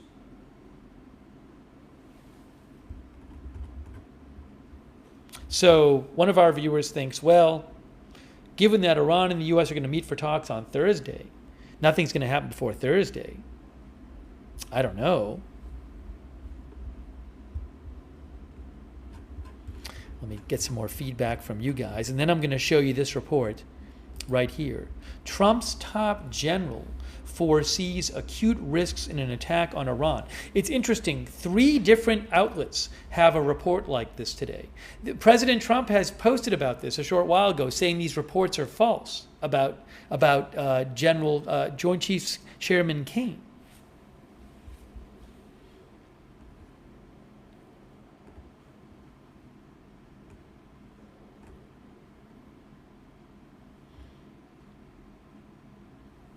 Our viewer Daniel Beeson says, even if nuclear facilities have been demolished, they may have some nuclear capacity given or created in places that may not be known by intelligence agencies. He's saying that Iran may have some other nuclear capacity. Oh, thank you so much to, by the way, Always Questioning. Always Questioning says, everyone knows it can lead to a wider war. We have been at war with Iran and its proxies for 30 plus years. They killed U.S. troops as recent as 2024, says Always Questioning. Says, thanks to Marian Stokunov. Thank you, Marian. Who says, our international airport is closed. It's open for only military flights, and I can say there are American aircraft stationed there. Marian is somewhere in Europe, I don't know where. Thank you, Marian. Thanks also USDA certified cattle, who says Iran and Mexico are related. Remember the pics years ago, ISIS training with cartel. MSH, our viewer, thinks the nukes excuse is the least of the motivation to take out the Revolutionary Guard in Iran. Hold on 1 second here. I want to show you this report. But quickly, I want to take a couple more comments here. If you missed it, we played the Mexican government press conference on the violence in Mexico in the first part of the stream. You can rewind and watch that.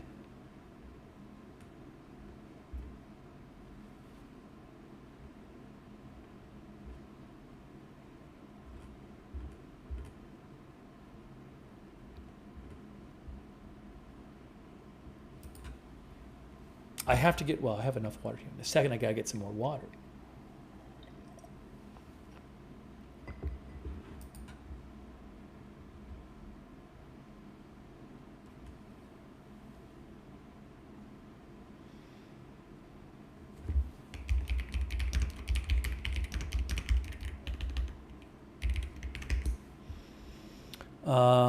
Hold on a second here.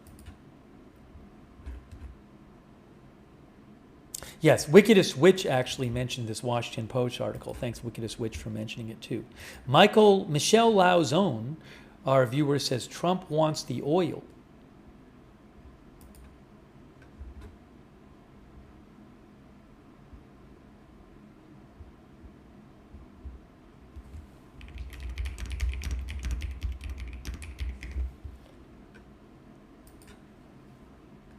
So I was just checking some of the things that people have been sending me.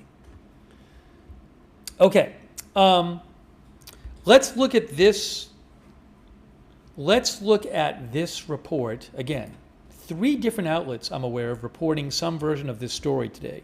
President Trump not happy about it. He says it's false.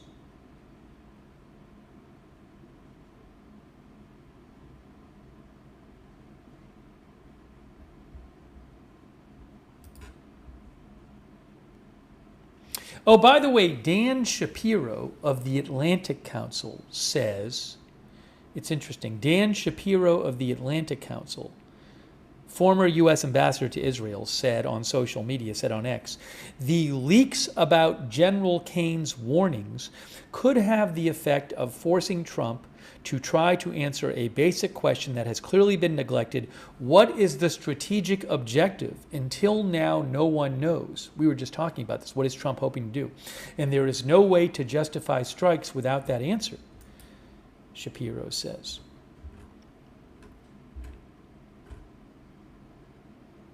Okay, here is this report again. 3 different outlets that I've seen with a version of this report today. The Washington Post says, Trump's top general foresees acute risks in an attack on Iran. As the Trump administration weighs an attack on Iran, the Pentagon's top general has cautioned President Trump and other officials that shortfalls in critical munitions and a lack of support from allies will add significant risk to the operation and to U.S. personnel, according to people familiar with internal discussions. Let me point this out. If 3 different outlets are reporting this on the same day, that suggests to me that somebody is going around and talking to all these different outlets. somebody on the inside. Who is going around? I have no idea. But somebody on the inside is going, my guess, I don't think it's 3 different people. My guess it's the same person or people who've decided to get this out there for some reason. I don't know why, but it's kind of weird otherwise if all 3 of these outlets are coming out with these stories, right around the same time. I don't know if it's somebody who feels like they're not being listened to. One of our viewers said it's Pentagon CYA. I don't know if it's someone who wants to get it out there that like, hey, we're giving them all the options. One of our viewers says trying to undermine. So is this someone who's trying to influence his decision a certain way? I don't know, but it's certainly interesting to see 3 different outlets reporting this. Tulsi, a couple of our viewers say Tulsi. You're saying that she doesn't want to attack, and that's why she would put this information out there. Sydney says it's all weird. All right, let's read a little more of this report from the Washington Post. General Dan Kane, the chairman of the Joint Chiefs of Staff, expressed his concerns at a White House meeting last week with Trump and his top aides. These people said, multiple people, cautioning that any major operation against Iran will face challenges because the U.S. munitions stockpile has been significantly depleted by Washington's ongoing defense of Israel and support for Ukraine. Kane's remarks at the White House meeting have not been previously reported.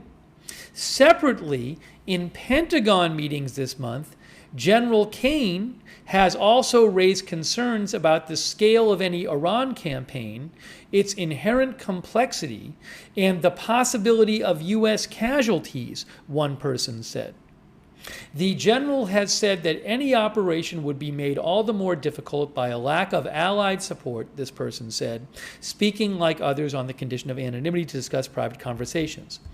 In a statement, General Kane's office said that in his role as the president's top military advisor, the chairman provides a range of military options as well as secondary considerations and associated impacts and risks to the civilian leaders who make America's security decisions. Kane, the statement adds, provides these options confidentially.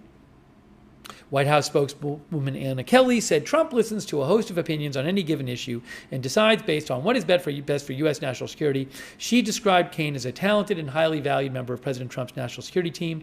The White House meeting on Tuesday included Vice President Vance, Secretary of State Rubio, CIA Director Ratcliffe, Defense Secretary Hegseth, and White House advisor Stephen Miller. Kane's views, reported earlier today by Axios, are seen as highly credible by the administration because of the successful execution of 2 other major operations he has overseen: the assault on Iran's nuclear sites in the summer and the January raid to capture Venezuelan President Maduro. Kane said one person familiar with his conversations will support whatever decision the president makes, as he did with previous operations, and does not want to be seen as taking any option off the table. The Washington Post says the scale of an Iran campaign could vary significantly depending on Trump's objectives. Taking out Iran's missile program would require hitting hundreds of targets across a country more than 3 times the size of Iraq. Those targets could include missile launch sites, many of them mobile, supply depots, air defense systems, and the transportation networks used to move these weapons, a former defense official told the Post. If the objective is to overthrow Iran's supreme leader, Ayatollah Ali Khamenei, as Trump has mused publicly, the target set would expand dramatically to thousands of sites, including command and control nodes, security services, and key buildings tied to Khamenei. Such a campaign could extend for weeks or months, require more munitions, and expose U.S. forces to more intense retaliation, the former defense official said. Now, of course, they could go, this is me saying this, they could go directly after Khamenei himself, but it sounds like this objective is more like overthrowing the regime, not just the person, maybe. Because presumably just targeting the person would require thousands of strikes. Anyways, the administration has assembled a massive strike force in the Middle East, and Trump has acknowledged he is also weighing a limited strike aimed at pressuring Tehran into a deal to restrict its nuclear program on terms favorable to Washington. Iran has expressed a willingness to make a deal, but disagreements remain over Iran maintaining a uranium enrichment capability, among other issues. Talks are scheduled to resume this week, Thursday, in Geneva. By the way, this idea that Trump has acknowledged a limited... where is this here?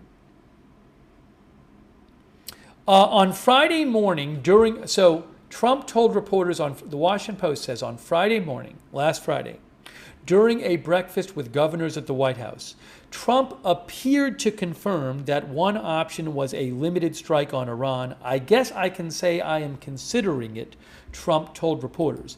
But today, Trump seemed to reject that. I'm going to read you what Trump said again in a second. Let me just read you a little more of this article. It's interesting from the Washington Post. The Post reports some U.S. officials oppose a limited strike because it could trigger an unpredictable cycle of tit-for-tat violence, including Iranian attacks on U.S. military and diplomatic personnel in the region, said a person familiar with the deliberations. Advocates for a limited strike point to Iran's modest response to previous U.S. and Israeli strikes, including telegraphed counterstrikes aimed at limiting the risk of U.S. casualties. But opponents say Trump's open deliberating about regime change and the growing influence of hardliners in Iran's military establishment may invite a more lethal response. U.S. allies in the region also worry that a limited strike would push Iran away from the negotiating table.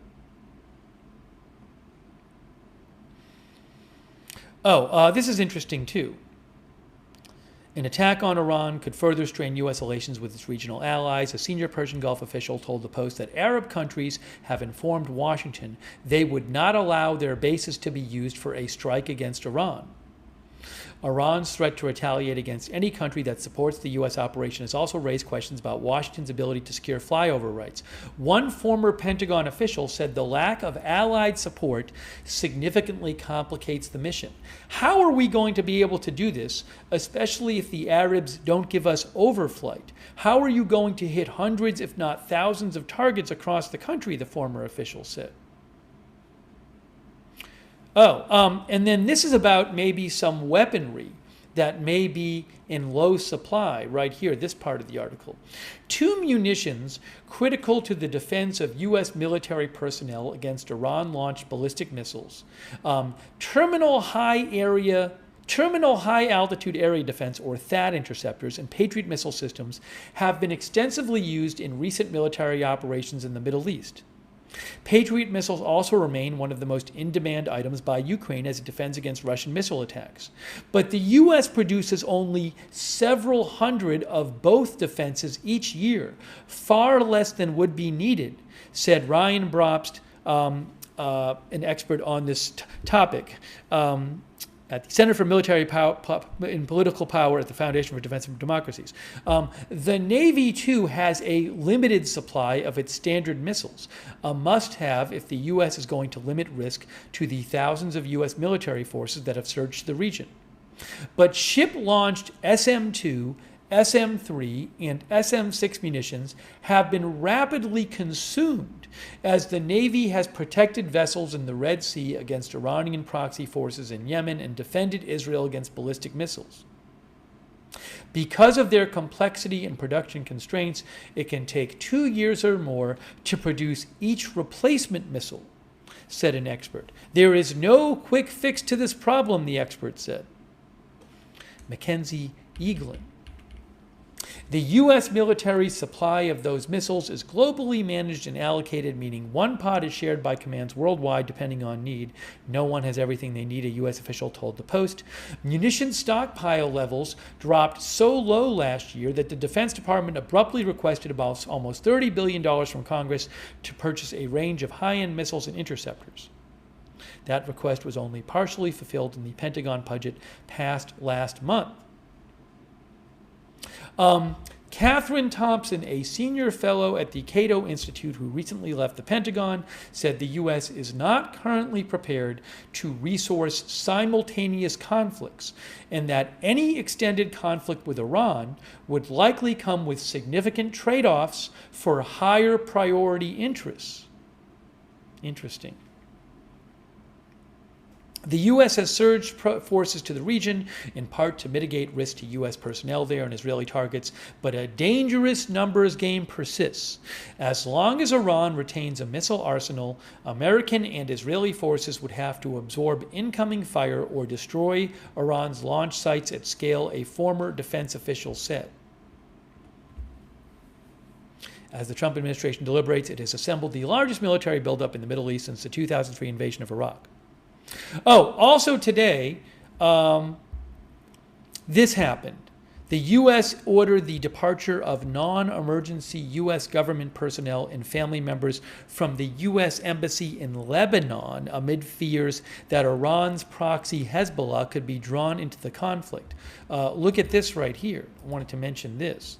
We'll take some comments from you guys in a second. Here, right here, Lebanon, U.S. State Department. Update from today.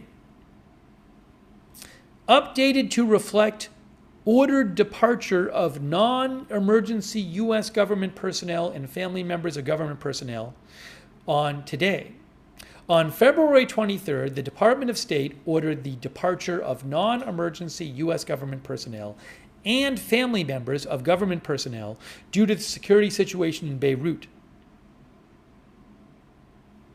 So, and again, the Post says this is out of concern that the proxy group Hezbollah in Lebanon, the Iranian proxy group, could get drawn into a conflict. So, anyways, so I usually don't read that much all in a row, but I thought a lot of that article was quite interesting from the Washington Post. Again, the Post is reporting, like a couple of other outlets today, Axios and the Wall Street Journal, they are saying that the Joint Chiefs Chairman, General Dan Kane, has been expressing concerns to the White House and in meetings at the Pentagon about challenges of a U.S. campaign in Iran, for example, cautioning that any major operation against Iran will face challenges because the U.S. munitions stockpile has been significantly depleted by Washington's ongoing defense of Israel and support for Ukraine. Also, Kane has raised the concerns about the scale of any Iran campaign, its inherent complexity, and possibility of U.S. casualties. Also, Kane has said any operation will be made all the more difficult by a lack of Allied support. And the Wall Street Journal today said that Kane had warned the White House, had warned President Trump about an extended campaign against Iran, saying that there are risks of U.S. and Allied casualties, depleted air defenses, and an overtaxed force. So, I'm going to take some comments in a second, but now that we've read one of those reports about General Kane, I want to remind you what President Trump has posted on social media today, responding to these reports that claiming that General Kane has raised concerns. Here again is what President Trump posted. He denies these reports. He calls them fake news. Here is from President Trump's Truth Social a little less than an hour ago. President Trump says, numerous stories from the fake news media have been circulating stating that General Daniel Kane, sometimes referred to as Raisin, is against us going to war with Iran. I don't know that the stories specifically say that. Anyways, he says, the story does not attribute this vast wealth of knowledge to anyone and is 100% incorrect. General Kane, like all of us, would like not to see war, but if a decision is made on going against Iran at a military level, it is his opinion that it will be something easily won. Now, that certainly is not what the stories say. The stories say that General Kane is raising questions and concerns about the operation. So that would be certainly a different view than the stories say that he has. He knows Iran well in that he was in charge of Midnight Hammer, the attack on the Iranian nuclear development. It is a development no longer, but rather was blown to smithereens by our great B-2 bombers. Raisin Kane is a great fighter and represents the most powerful military anywhere in the world. He has not spoken of not doing Iran or even the fake limited strikes that I have been reading about. So here President Trump calls the idea of limited strikes fake. He says Kane only knows one thing, how to win, and if he is told to do so, he will be leading the pack. Everything that has been written about a potential war with Iran has been written incorrectly, Trump says, and purposefully written incorrectly, he says. I am the one that makes the decision. I would rather have a deal than not. But if we don't make a deal, it would be a very bad day for that country and sadly, its people, and very sadly its people, because they are great and wonderful, and something like this should never have happened to them.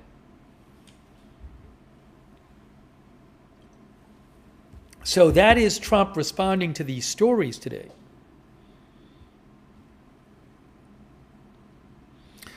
Steve W., our viewer, says, the general public is the last to know what's actually happening. It should be very obvious at this point.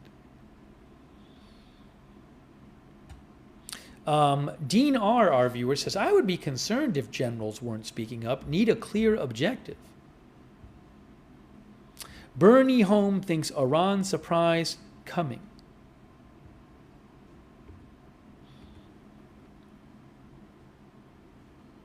Easy Going says, I don't listen to anything Trump says. Wall Street says, even if General Kane didn't say those things, they are still correct. U.S. burned 25% of defense missiles in 12 days. That's what Wall Street claims.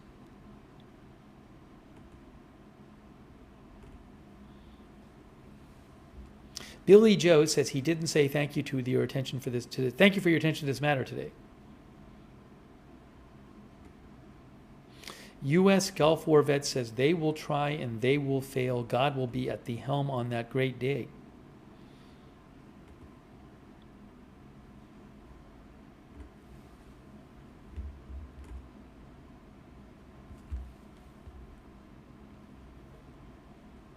Barry says if the general had problems with the war, he would simply resign.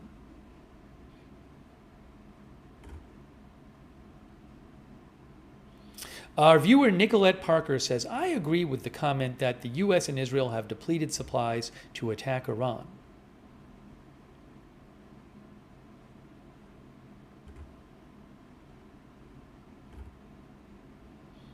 Why don't let's do a poll.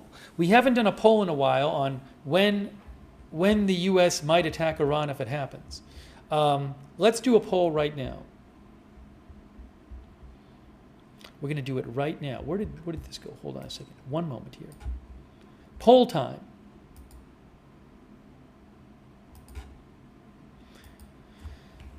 When will U.S. attack Iran?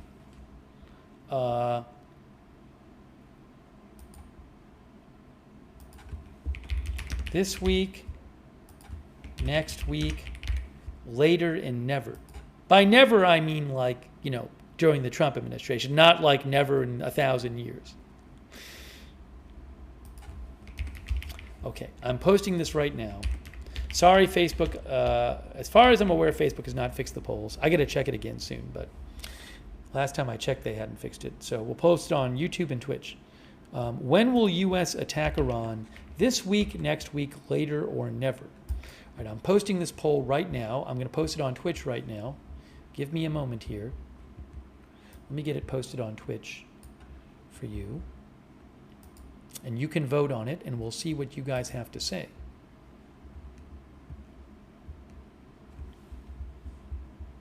Need to get it posted. Poll.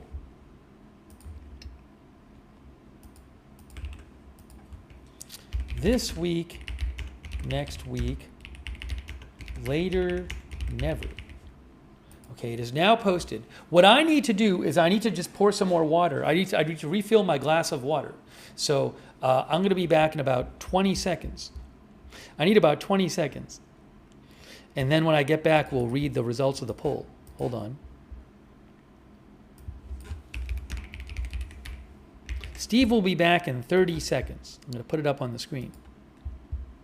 See, it says 30 seconds. All right, hold on a second.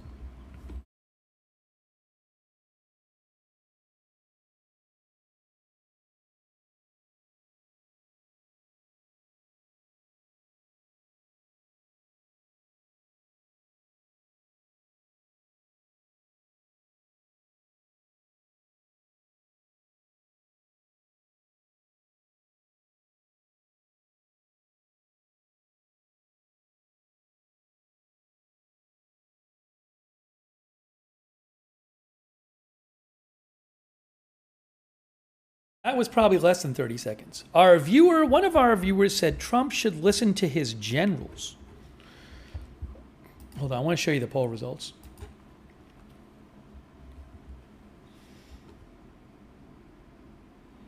Odd Meter thinks that Gerald Ford is still far away. It won't be this week. I don't know exactly where it is. I thought it was in the Mediterranean already, but I don't know exactly where it is. Laura in Detroit says, does anyone know why the U.S. wants to attack Iran? All right, here are the poll results. One moment here. Oops, I don't need that. One moment. Here we go. Let's show the poll results right now. Here is the YouTube poll.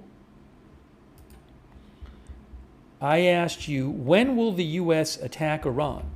Here is what people are saying on YouTube. 46% say this week. Wow. This is higher than I thought it would be for soon. 46% say this week, 18% next week, 16% later, 20% never. Now let's look at Twitch. What is Twitch saying?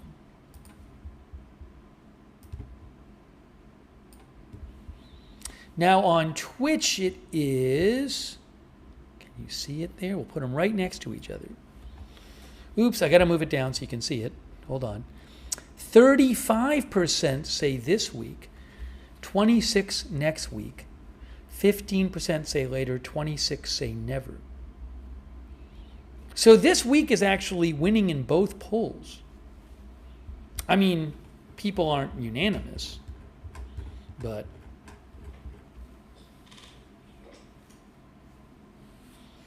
Someone actually just mentioned Bitcoin. I meant to check the price. Bitcoin was dropping yesterday.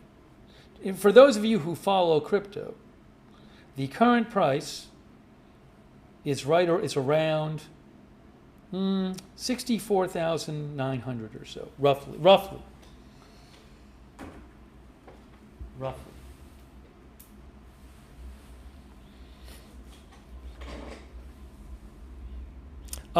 Vildis says they said this 3 weeks ago. Look, I mean, we were talking in, I want to say, early mid-January. A lot of people were saying it's about to happen. Remember, because President Trump had said during the protests, he said if anybody gets, if the regime kills any protesters, we're going to do something about it. And then he said help is on the way.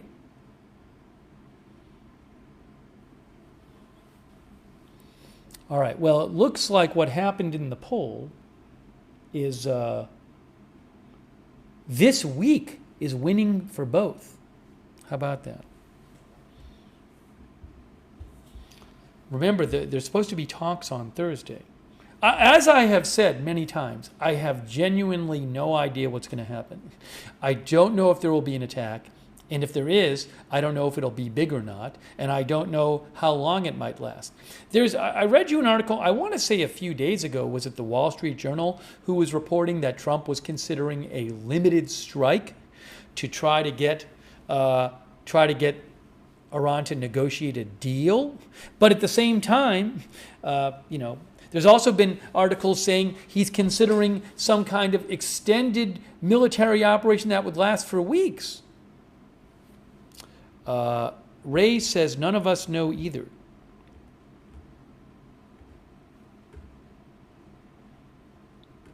Delete-O-Matic says it should be a 10 days deadline. There, the Twitch poll is over. Castle Keeper says Iran will end Trump's presidency in 2 hours after the attack starts. It won't happen. Bernie R. Holmes says, no bluff, wake up.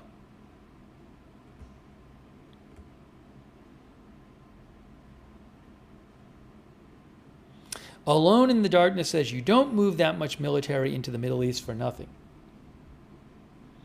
664 Neighbor of the Beast says, is Trump scared of Iran? He seems scared. He talked a big game, then balked.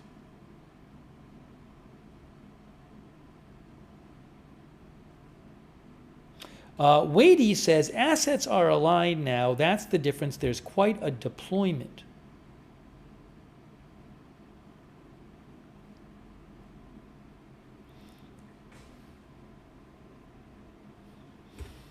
Oops, sorry. Now you're seeing, the poll is over. So the poll disappeared. The Twitch poll disappeared off the screen. So it's just showing the chat. All right, thanks for voting in our poll, by the way. Let's see here. Hang on a moment here.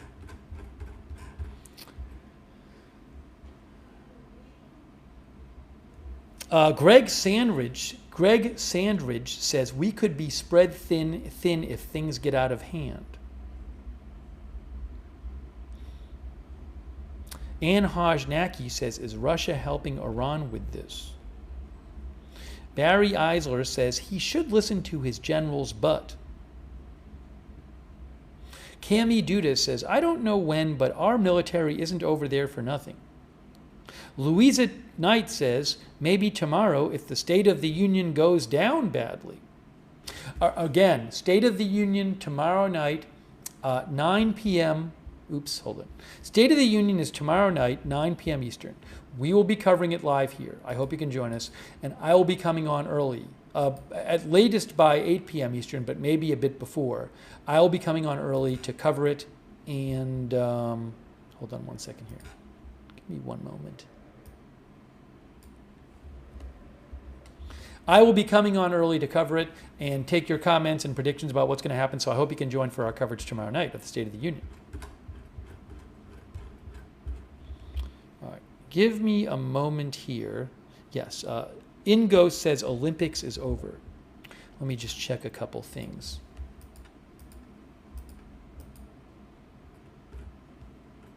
I also want to make sure I'm not missing anything in the last few minutes.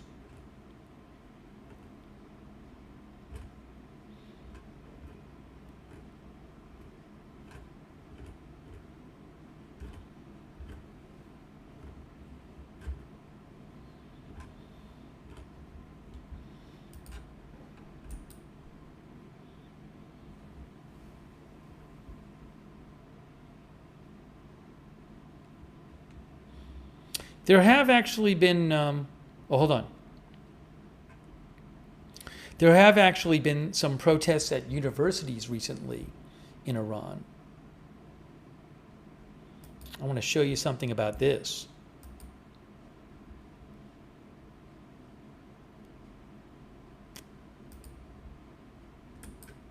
One moment. I'm going to pull it up here.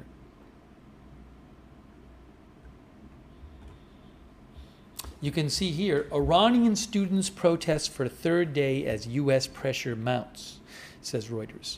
By the way, our viewer, Pillow Pants, says it's not going down, nothing will happen, but keep thinking it will. Daver says he will attack during the State of the Union.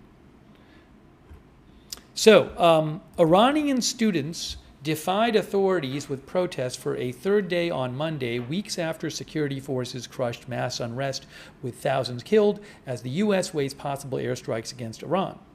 State media outlets reported students chanting anti-government slogans at Tehran University, burning flags at the all-woman Al-Zahra University, and scuffles at Amir Kabir University, all located in Tehran. Reuters also verified video showing students at Al-Zahra University chanting slogans including "We'll reclaim Iran," but it was not able to confirm when it was recorded. In a new sign of the mounting tension in the Middle East, the U.S. began pulling non-essential personnel and family members from the embassy in Beirut. U.S. President Trump has repeatedly threatened Iran since major nationwide protests across the country in January, saying on Thursday that really bad things will happen if talks between the countries fail to produce a deal. Washington wants Iran to give up much of its nuclear program, which it believes is aimed at building a bomb, limit the range of its missiles to short distances, and stop supporting groups it backs in the Middle East. The U.S. has built up forces across the Middle East, putting increased pressure on Iran as it weighs its response to U.S. demands amid ongoing talks.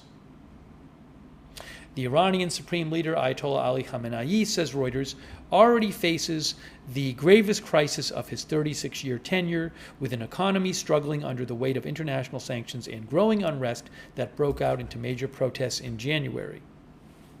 Excuse me.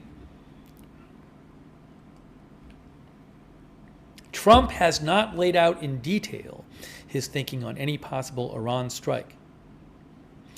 A senior White House official told Reuters last week there was still no unified support within the administration to go ahead with an attack. Let me show you this video they have from this article of, I think it's of Iranian university students protesting. I'm pulling it up here for you. It's right here. Not a long video. Here, this is a video of protesters today at Al-Zahra University in Iran. Hold on. Here is the video. I'm showing you right now, if I can.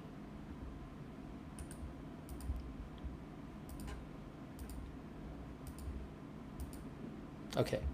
See the video right there? Oh, you'll see it in a second. There it is. Let's take a look at this video from Reuters.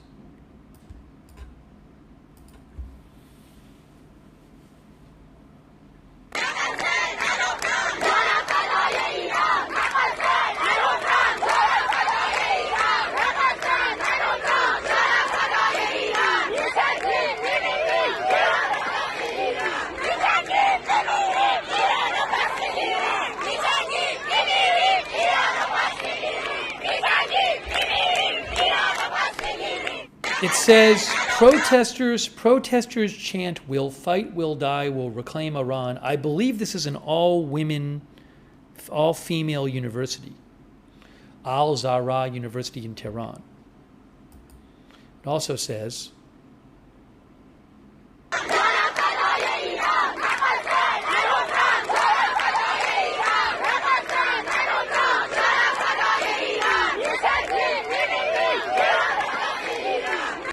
Monday was the 42nd day of mourning for those killed during last month's anti-government protests. Vince Lasagna says, now that's woman power. Ray says, you go, ladies.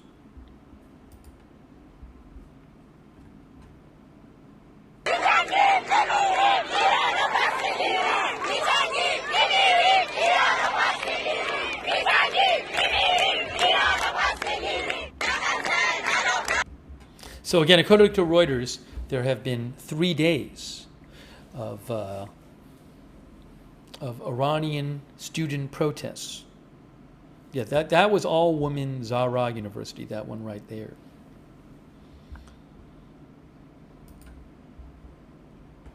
But there have been men protesting as well. Oh, here, let me show you something else about the student protests. Here's another report about the student protests going on.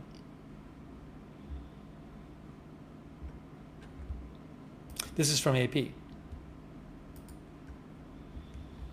Students in Iran hold anti-government protests as U.S. forces gather for possible strikes.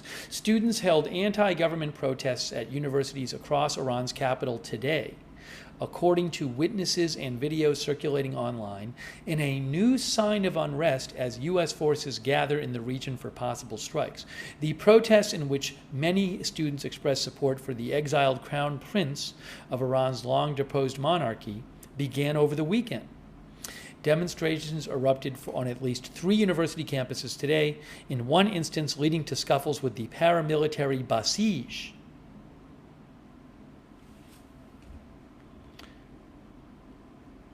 Nationwide protests erupted late last year after Iran's currency collapsed in the face of long-standing U.S. sanctions over their nuclear program. Demonstrators have called for the overthrow of the Shiite theocracy that has ruled the country since the 1979 Islamic Revolution. Those protests were violently put down, but protests broke out today at Sharif University, an elite college in the capital, according to a student. The student said he and his classmates gathered outside a cafeteria midday before donning face masks and clapping and chanting during the Muslim call to prayer over loudspeakers. As the crowd swelled, one student held up a printed flag emblazoned with the Lion and Son of the monarchy as dozens chanted slogans supporting exiled Crown Prince Reza Pahlavi. The student said scuffles broke out between protesters and members of the Basij, which has played a key role in quashing dissent over the years as university security guards tried to separate the two. At the University of Tehran today, a protest broke out during a memorial for a student killed in the earlier demonstrations, a student said. Students chanted "Women, Life, Freedom," the slogan of an earlier wave of protests in 2022, and called for the overthrow of the supreme leader. The students said security guards did not intervene. Both students spoke on condition of anonymity. Videos seen and verified by AP showed other protests, which we just saw, at Al-Zahra University, where female students gathered and chanted pro-Pahlavi slogans.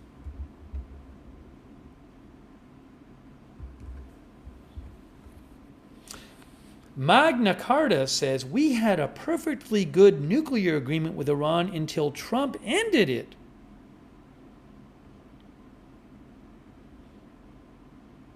Nathan C. thinks Trump will send Israel planes in first.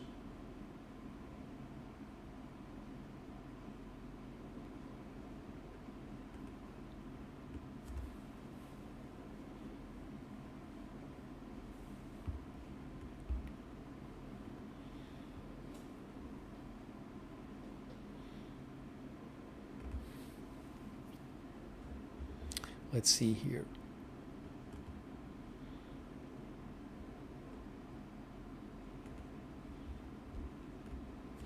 Our viewer Kimberly Joanne says, "Free Iran. It's time to let the people be free. So many have died for their freedom."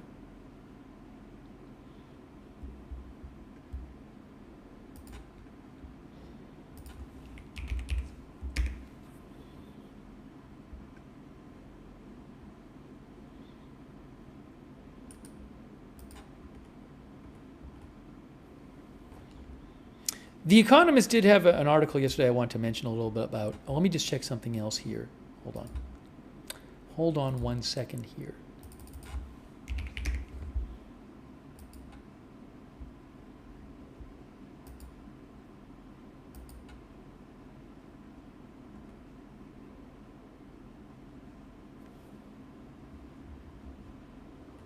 What day is this update here? The last Institute for the Study of War update on Iran was 3 days ago. I was trying to see if they had a new one out.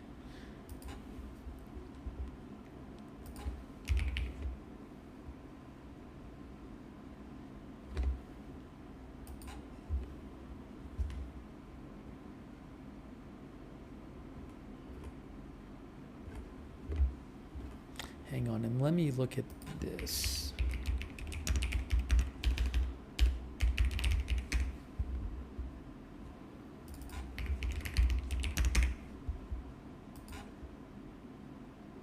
Ooh, new article in the Atlantic Council.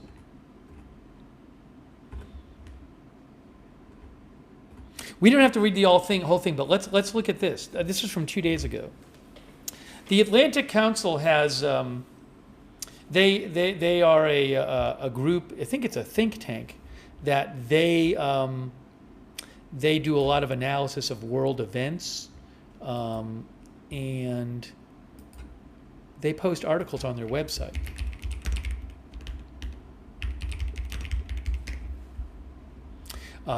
Wikipedia says they're an American think tank in the field of international affairs.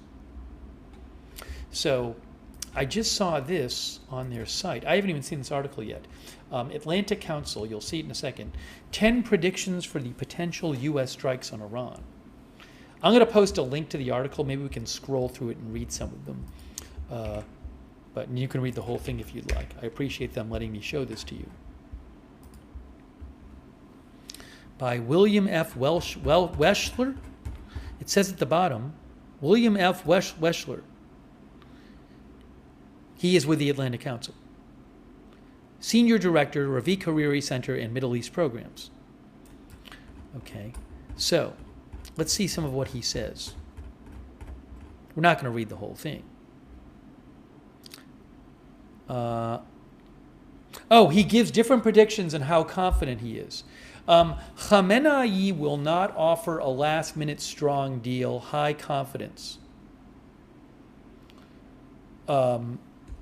So he says the Iran regime's power has sharply declined recently. Okay. Given this fundamentally changed strategic environment, the minimum acceptable requirement a deal today must include is an ironclad commitment to zero uranium enrichment in Iran. However, I do not see any evidence, he says, that the regime is capable of offering this concession, much less offering any compromises on its arsenal of long-range precision weapons or its network of terrorist non-state proxies.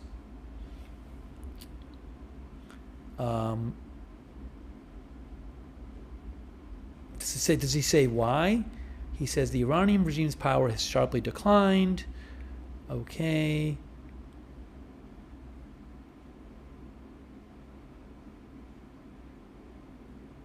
So he doesn't really explain why in this. He just says he doesn't think that there's any chance that Iran offers that kind of offers those kind of things.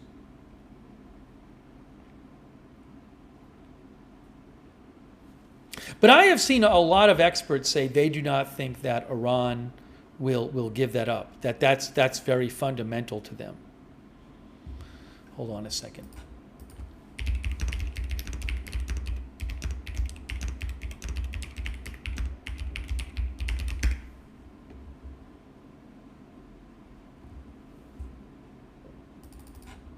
I have seen many experts say that they think that it's not going to happen. Why would they? One of the viewers said, well, I mean, if the regime thought it needed to do it to survive, would they consider it?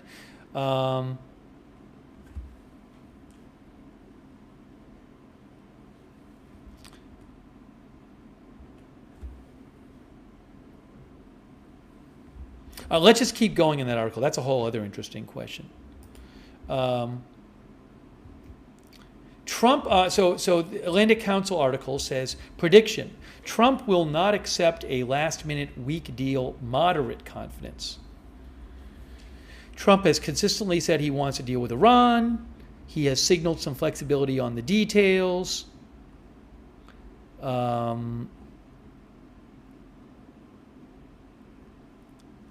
Given the negative experience of Iran, the Iranian delay in Iran's fundamentally changed strategic environment, they're weaker now. You know, they've had some of their allies have been devastated. For example, they were attacked and weakened by Israel and the U.S. last year. Trump is likely no longer too willing to accept an obviously weak deal, but given his repeated previous inclinations and leaks that continue to hint at shifting U.S. goalposts that would allow some Iranian domestic enrichment, my confidence in this conclusion can only be moderate.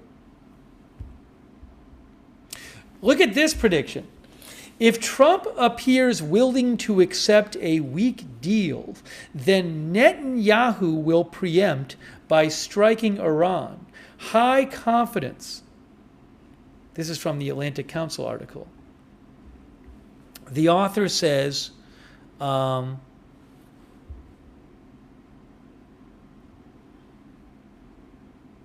given Israel's tactical successes against Iran and its strategic success that resulted in a complete reversal by Trump, Israel Prime Minister Netanyahu would likely seek to replicate his approach should my second prediction above prove to be incorrect.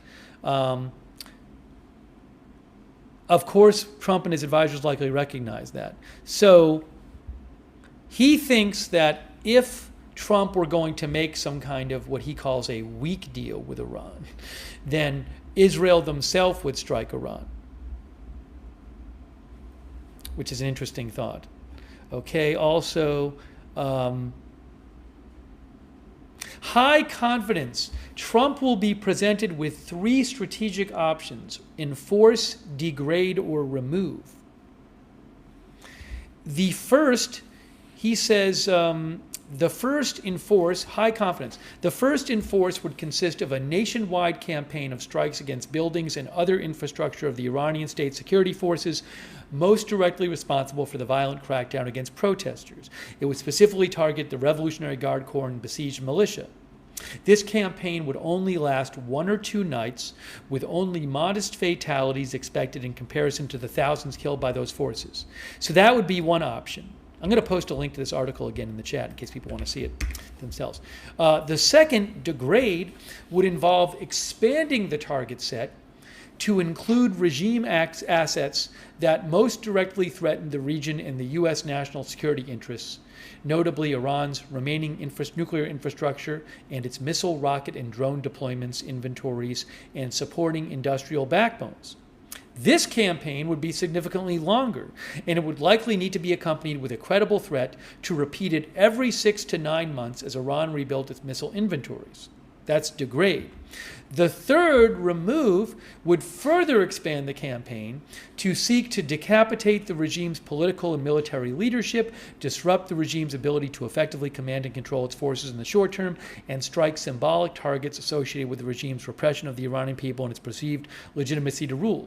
Remove would likely acknowledge that there is scant historical evidence in Iran or elsewhere that regime change can be accomplished through airstrikes alone. But nevertheless, he says, I can't imagine any option will be presented to the president that would include U.S. conventional ground forces.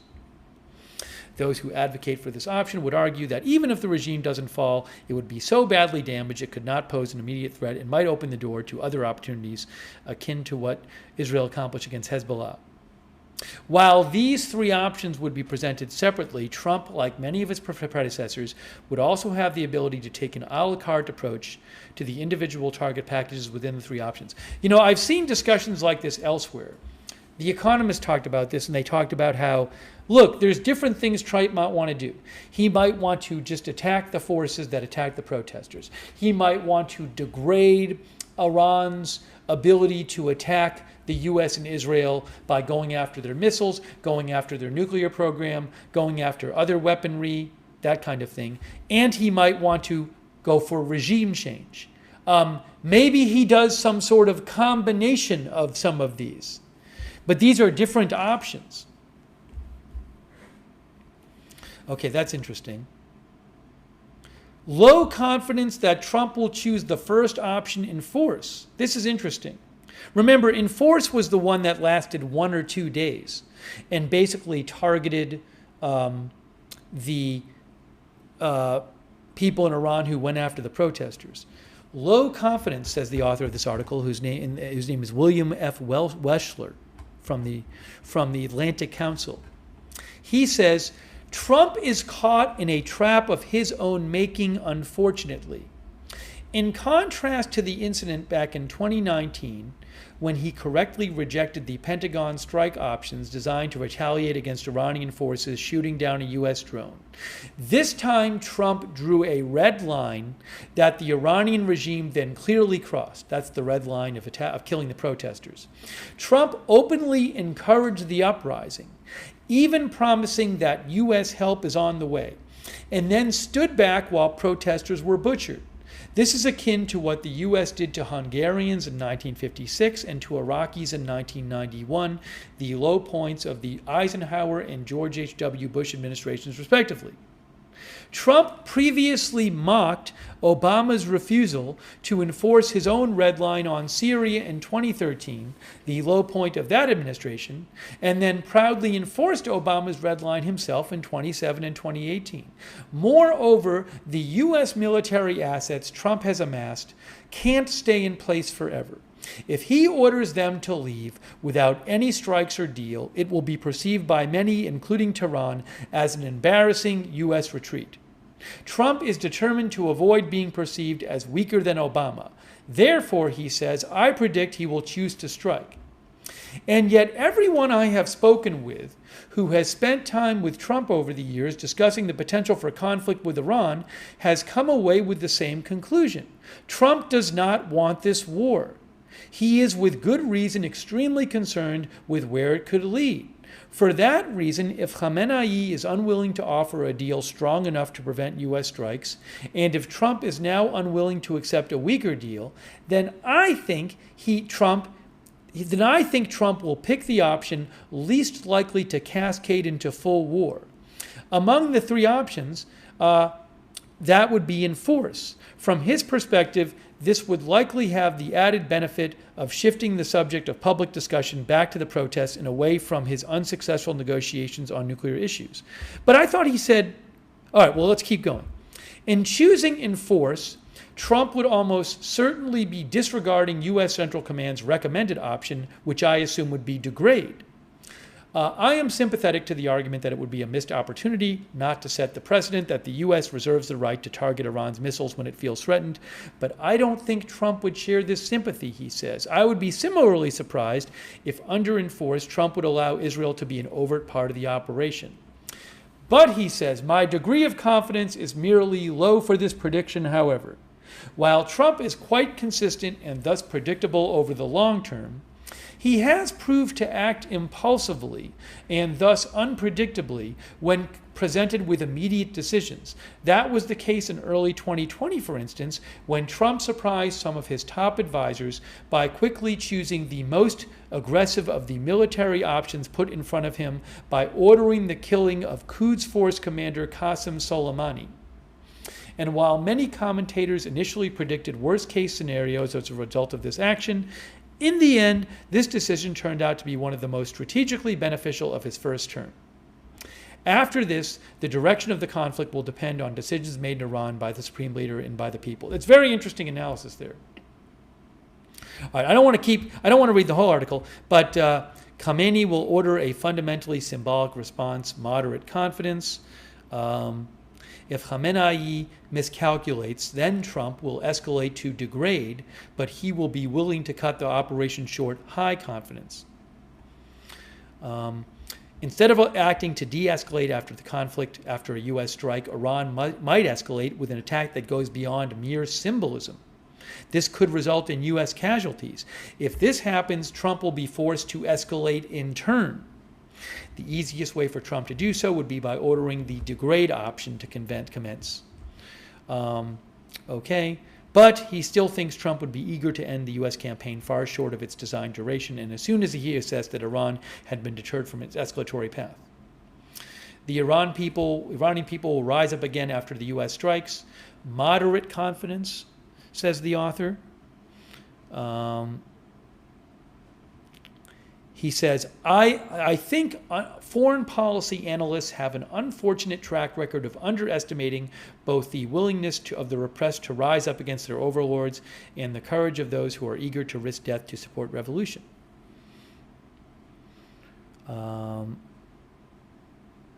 So, anyways, he's not sure what will happen if you could have more Iranian protests after U.S. strikes. If widespread protests emerge, the regime will murder en masse again, high confidence. If Iranian protesters are again massacred, Trump will quickly escalate to degrade and remove. In the scenario drawn by these successive predictions, Trump will be confronted with a challenge that will define the legacy of a second term. So the idea here is Trump carries out strikes, Iran responds. Either they respond or they don't, but after the U.S. strikes, people rise up in Iran again, and the Iranian regime kills a bunch of people again. What happens here? The author says, in this scenario, Trump will be confronted with a challenge that will define the legacy of a second term. He will have publicly committed to the U.S. to a red line to prevent an enemy's behavior, and then punish that enemy for ignoring his warning and crossing that line, only to have that same enemy cross the same line again. Few scenarios could be more destructive to U.S. credibility. The president would then have to escalate further. At this point, the U.S. and Iran would be in a war that both correctly assess as existential for Tehran to the regime itself, for Washington to its credibility as the world's remaining superpower. Okay.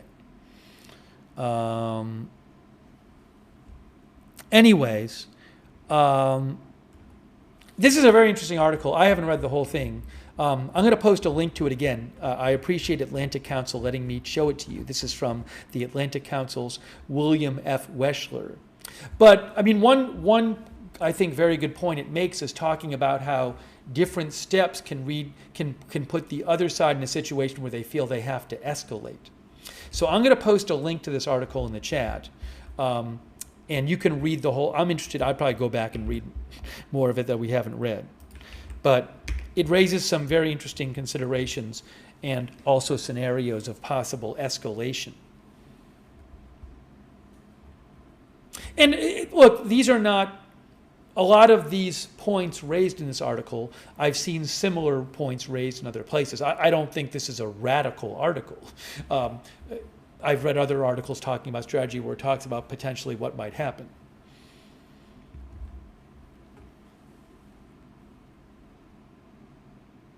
Our viewer ZSSCX says, or how about this take Iran strikes first?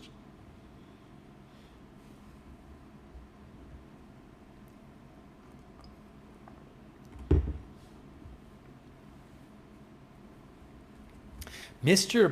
One Boston thinks we choose to ignore the fact that Iran, Russia, and China have signed a 20-year defensive pact.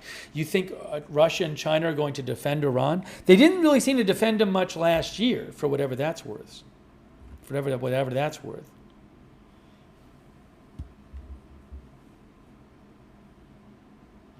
Our viewer Still Rockin' the 80s says, you have to have weapons and actual organization to have regime change. This is not Romania. The regime is ingrained in many people, not just a few people. Our viewer Cool says, I would be surprised if people rose up in response to U.S. strikes. It has been too long since the protests. Last time we struck, the people fully supported their government.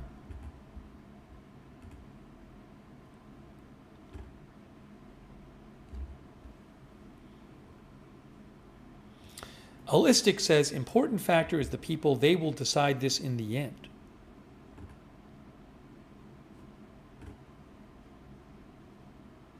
I'm a Peaky Blinder says, the easiest option is to turn around and go home.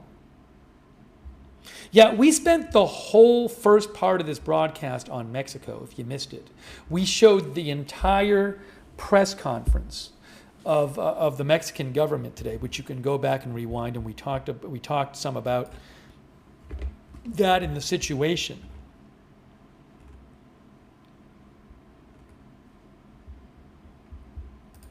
I will see if I have any updates from there. But if you missed it, we did talk about it a bunch. Let's see here.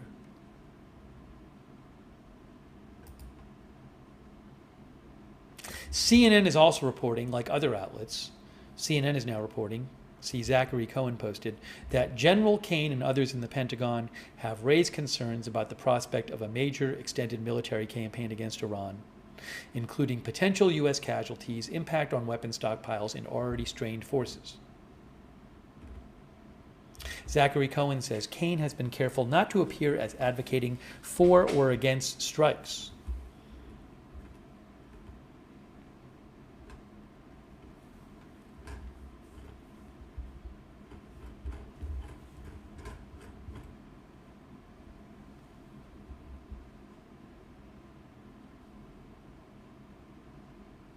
Russian severe weather videos thinks Atlantic Council is as partial as can be. I mean, I thought a lot of that article, the person who wrote the article explained their claims and their points they were making, and I thought it didn't sound crazy to me. I mean, you might disagree with it, but and again, I've read similar analysis other places too.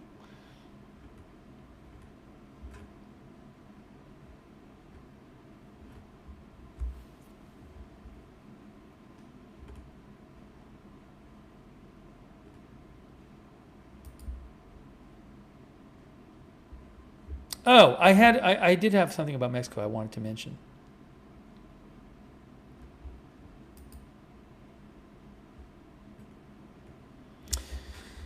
The Wall Street Journal is reporting that Trump is considering new tariffs. Trump is considering new national security tariffs on a half dozen industries in the wake of the Supreme Court ruling last week. The new tariffs could cover industries such as large-scale batteries, cast iron and iron fitting, plastic piping, industrial chemicals, and power grid and telecom equipment.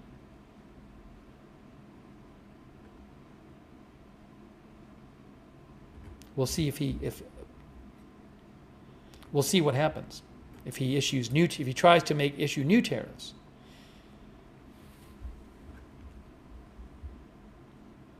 All right, hang on a moment.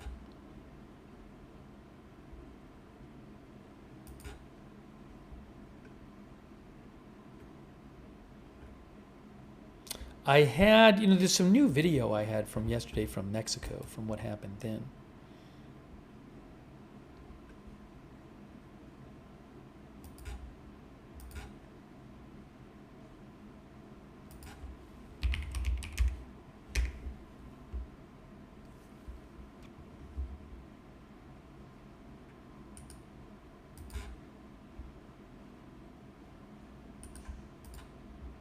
Oops, one moment.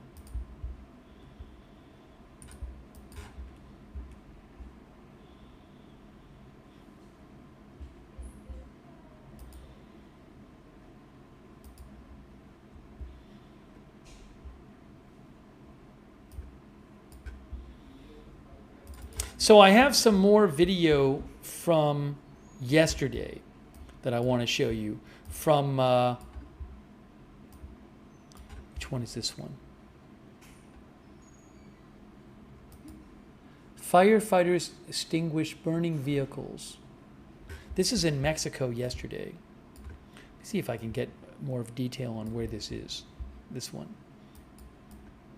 But I have several new videos from AFP.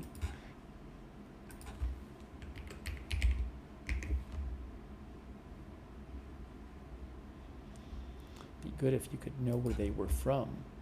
Oh, thanks to our moderators, by the way. I realize, sorry, it's been too long since I thanked you. Danny James is moderating. Thank you, Danny. Ruth is moderating. Beth Mythical is moderating. Really appreciate all of our moderators.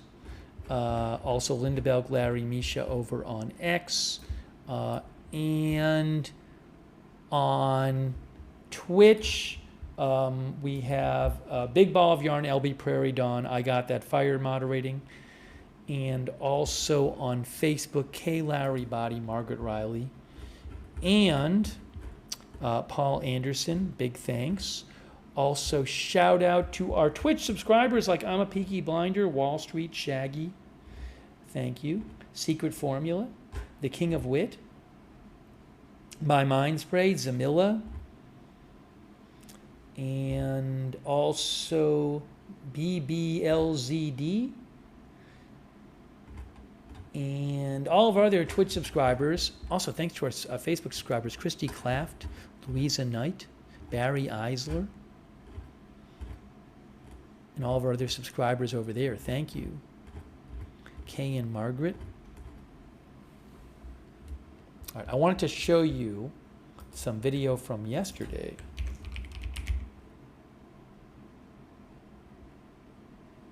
Okay, this is in Jucatán de Zaragoza.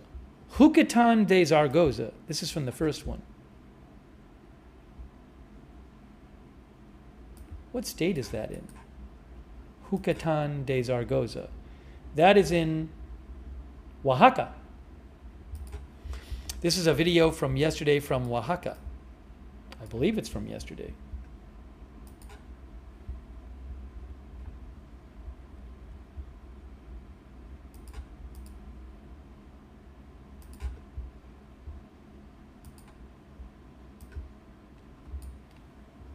This is firefighters extinguish burning vehicles after El Mencho killed.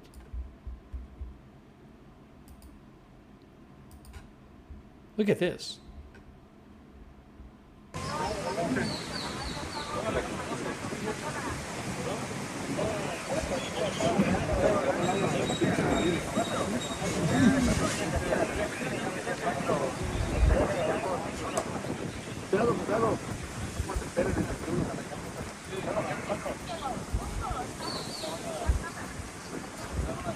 tomé una foto.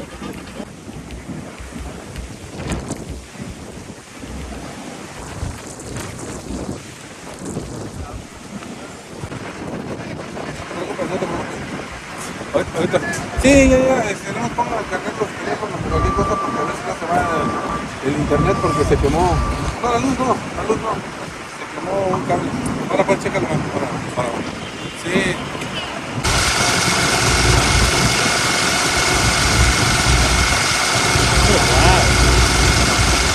Turn it down.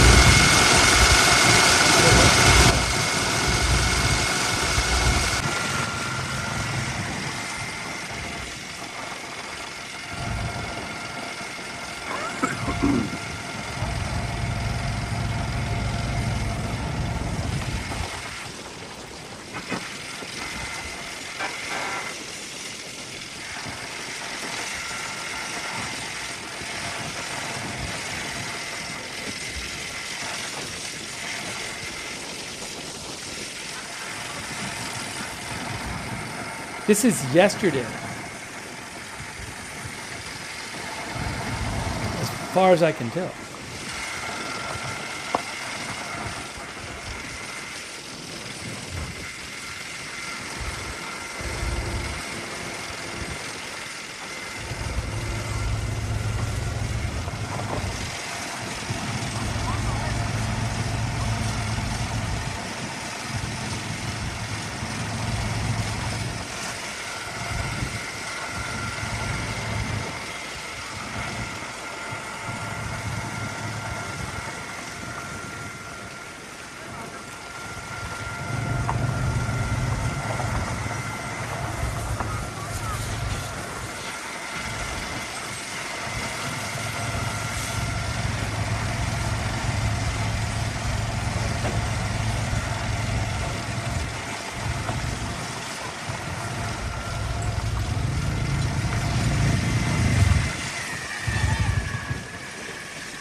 Look at this. Look at this.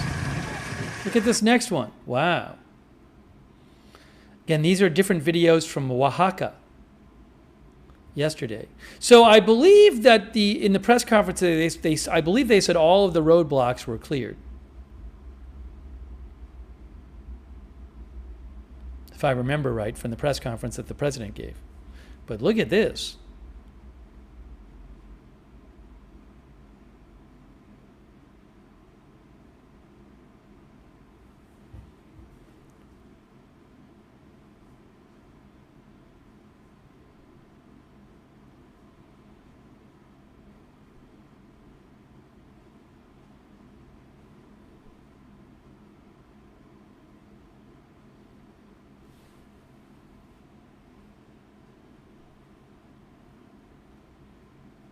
I don't know what was in that truck.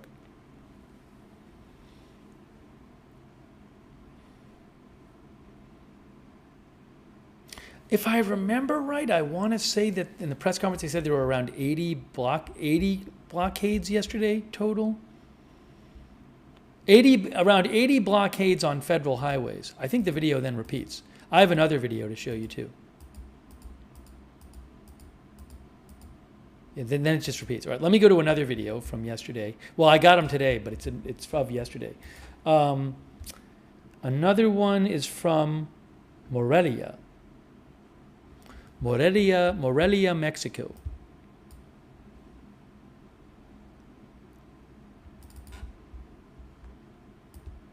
Military on site of burnt vehicles following drug kingpin killing. Again, I believe it's from yesterday. Why is this not behaving here? Here, let's look at this one.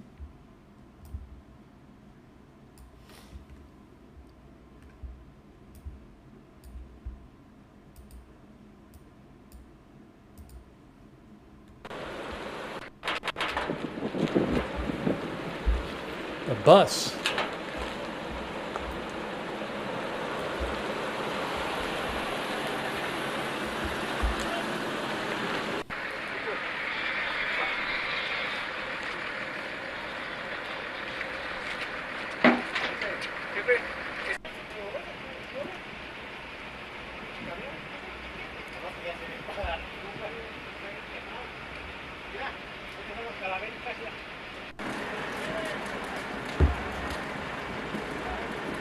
Vamos a grabar otro.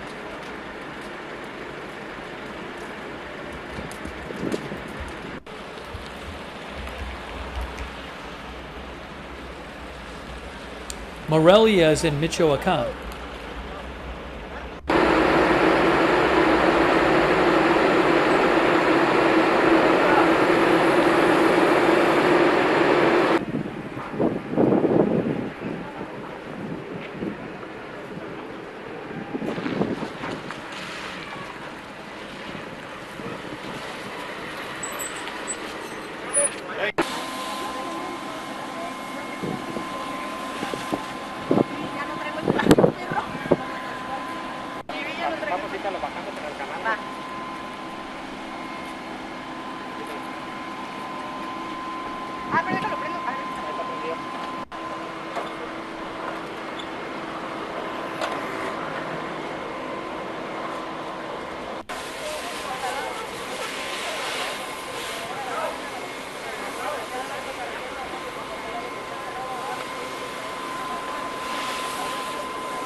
A number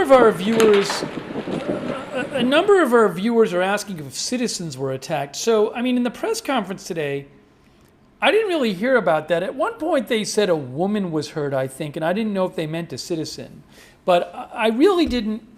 I have not really heard anything about citizens being attacked. I've heard about reports of vehicles being forced to pull over and people being told to get out, and then the vehicles being lit on fire. I'm not aware of any citizens being killed. There were 25 National Guard members who were killed in Jalisco, said the press conference. There were a few other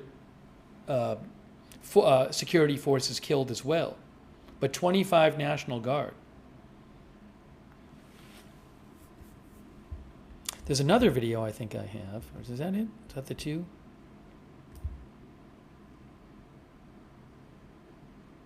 Hold on. I think it's those. I think it's those two. Let me show you something.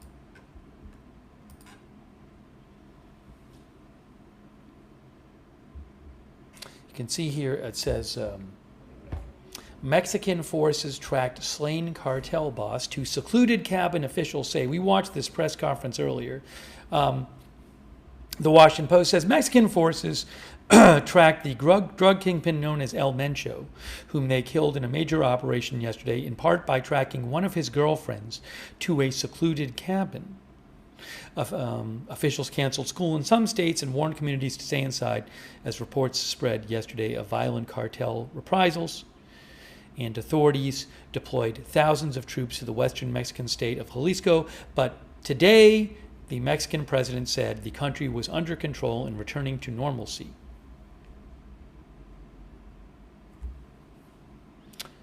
Security forces closed in on El Mencho in a cabin in Tapalpa in Jalisco. He fled as his bodyguards opened fire on security forces. 8 cartel members were killed in that gun battle. Authorities captured the cartel leader wounded by gunfire in nearby woodlands. They took him, 2 of his bodyguards, and a wounded soldier by helicopter to get medical treatment, but they died en route. Mexican Special Forces and National Guard troops helped plan and execute the operation with support from the Mexican Air Force. There was U.S. intelligence involved, according to the Mexican government. Yeah, this is what I told you here. The government said there were 85 blockades, I think they said on federal highways. There were 27 acts of violence against the authorities. 70 people were detained in 7 states. More than 25 National Guard were killed, and a few other, I believe, security members were killed, as well as a 59-year-old woman. I don't know how she died. More than 30 criminals were also killed, said Mexico's top security official.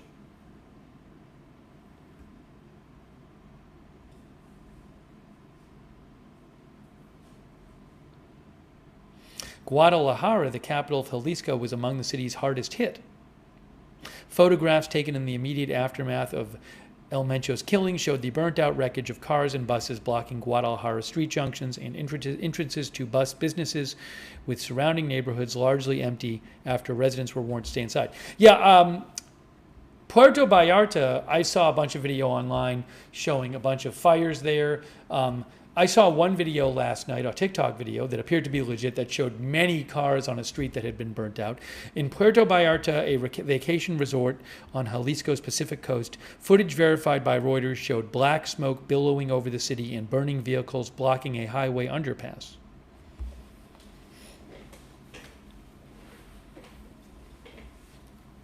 I'm a Peaky Blinder said the residents must have been terrified.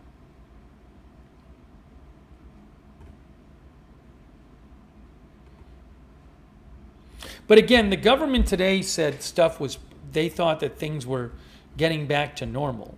And, again, no more blockades. They said they had sent a lot of troops to Jalisco for deterrent and to keep things, keep violence from picking back up, but we'll have to see what happens there. Our viewer, Marcus Planespotting Germany, says, as long as there is money to earn with drugs, this will not end, of course. Dusk says a woman at an OXXO, I think you mean convenience store, was burned partially and could be seen on a storefront screaming as people ran to extinguish her. I have not seen that. I did read that the Jalisco yesterday government said almost 70 OXXO stores were damaged. Those are convenience stores.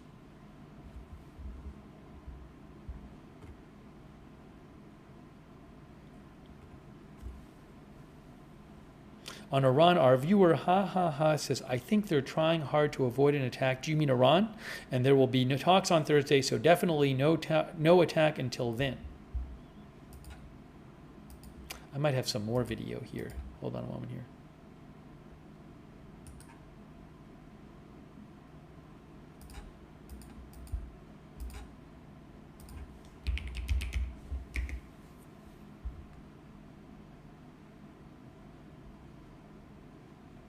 Ooh, we have some analysis here.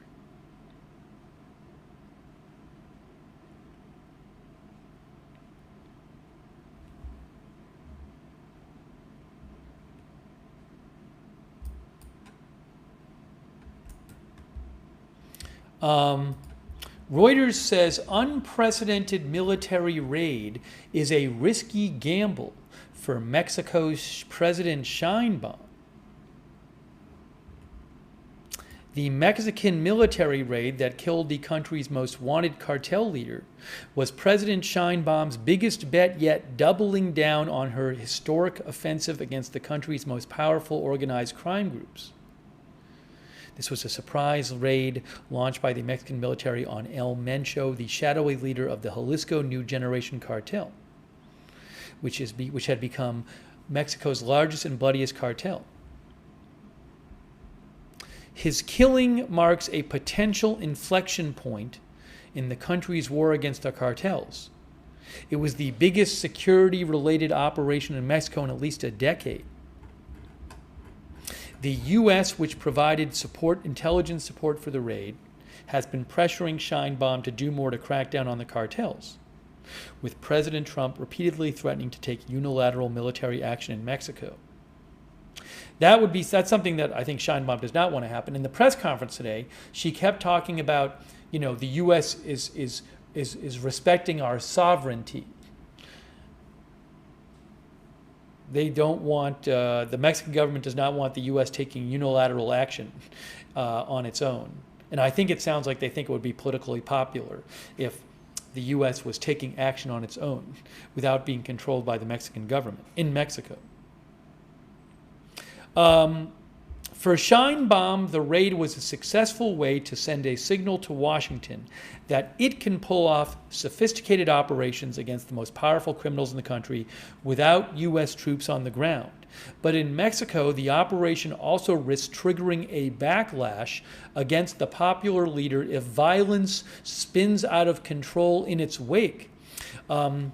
David Mora of International Crisis Group in Mexico says it was a huge bet to go against the most powerful criminal group in the country. The stakes are really high. Interesting. El Mencho's loyalists launched a wave of retaliatory attacks. Yesterday, they torched cars and businesses and set up more than 250 roadblocks in 20 of Mexico's 32 states.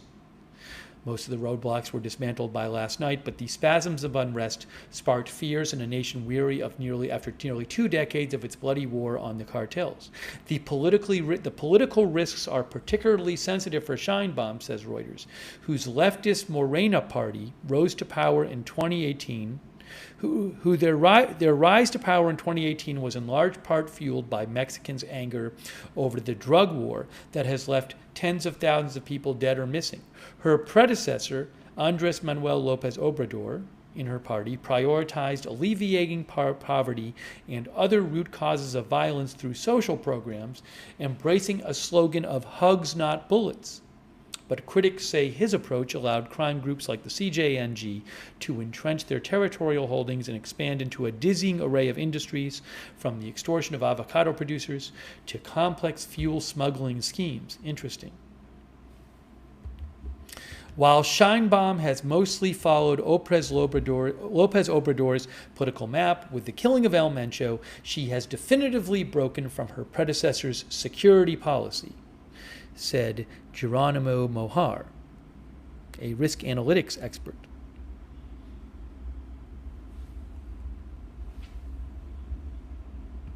On Monday, Trump again heaped pressure on Sheinbaum, writing in a social media post, "Mexico must step up their effort on cartels and drugs." You know what? I missed that post. I apologize to you. Terrible. I didn't show you that post. Hang on.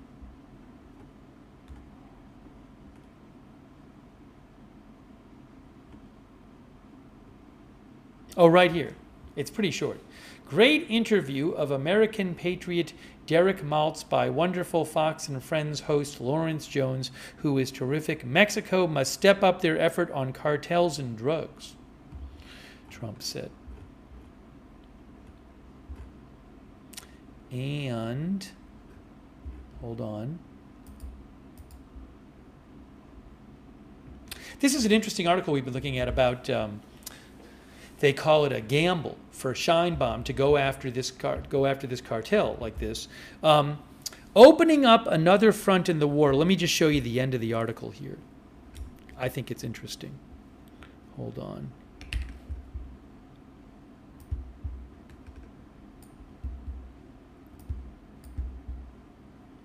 The article says, since taking office, Sheinbaum has presided over a dramatic drop in homicide rates, but experts questioned whether violence in the aftermath of the raid could stall some of this progress. A Mexican security expert said one of the explanations for the falling murder rate has been that the cartel CJNG has achieved a monopoly on power in various parts of the country. With the killing of its leader, this dynamic could collapse. Unlike more traditional cartels, CJNG is organized as a franchise. The expert compared it to a network of Mexico's ubiquitous OXXO convenience stores, with dozens of smaller groups operating under the CJNG banner. After El Mencho's death, some of these semi-autonomous groups could switch alliances, said former U.S. DEA agent and expert Carlos Olivo. The Mexican government must now decide whether to open up a full-scale front against CJNG, while its military is already in the midst of a year-long offensive against the infamous Sinaloa cartel. Mexico has deployed hundreds of troops to Sinaloa state, but violent crime persists, including the kidnapping of 10 workers at a silver mine operated by a Canadian company in January. Matthew Smith, former commander of Joint Task Force North, who is familiar with anti-cartel operations in Mexico, said it could be difficult for the Mexican military to wage full-blown military offensives against both the Sinaloa cartel and the CJNG cartel at the same time. The Mexican military couldn't hold and seize terrain when they were fighting only the Sinaloa cartel, he says. There's no way they could do that with both. So, very interesting article talking about, you know, what will happen after this. Will there be more violence in the country? Will there be violence because they've weakened this cartel? How will this work out politically for Scheinbaum? Don't know. Very interesting, though.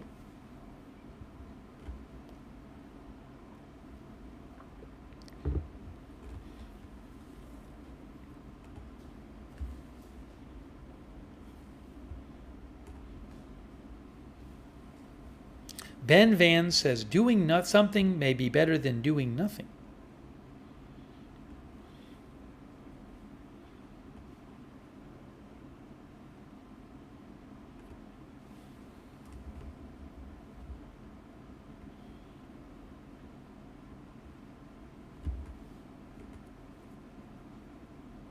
Pete Kossidnar says, wonder if a funeral is planned. When asked in the press conference today what would happen to the remains of El Mencho, I believe it was said that usually it's given to the family. Our viewer James Joseph says, CJNG isn't no joke, very powerful. I wonder if there will be more violence from them in response to this.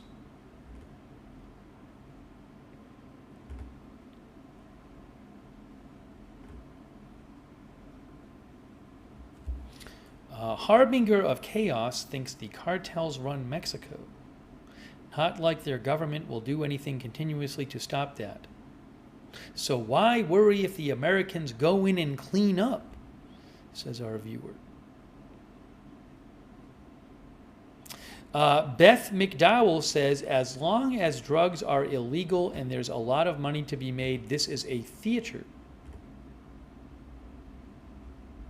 Nick Nembus says, pretty sure Trump made them do it, or he would have. That is one thing that article could have discussed a bit more, but it mentioned it. Susan Corvalin thinks Mexican citizens want U.S. help.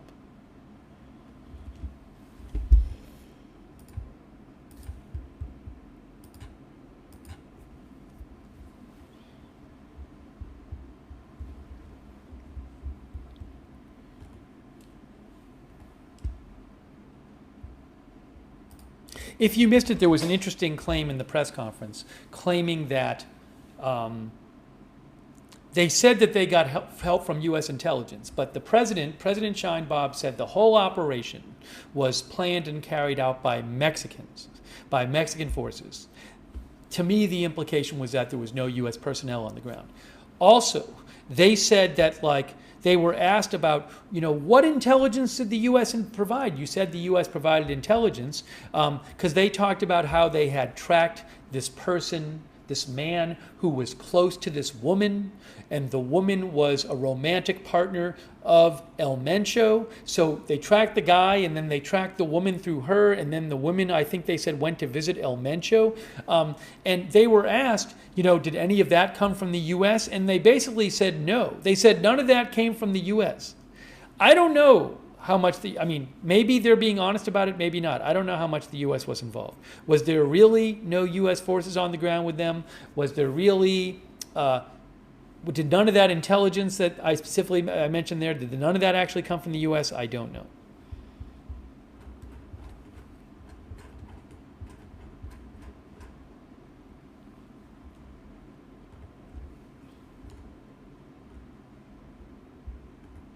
But I haven't heard of big new violence today. That's positive. What's the big deal? He says, such a mess. Our viewer GPB says, war on drugs again in 2026 is wild.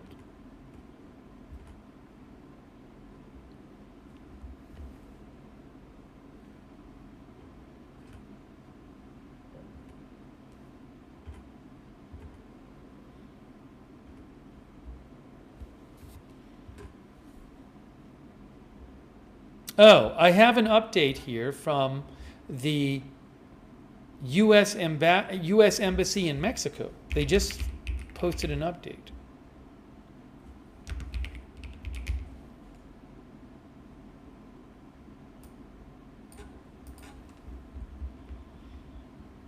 U.S. Embassy in Mexico. This was posted a few minutes ago.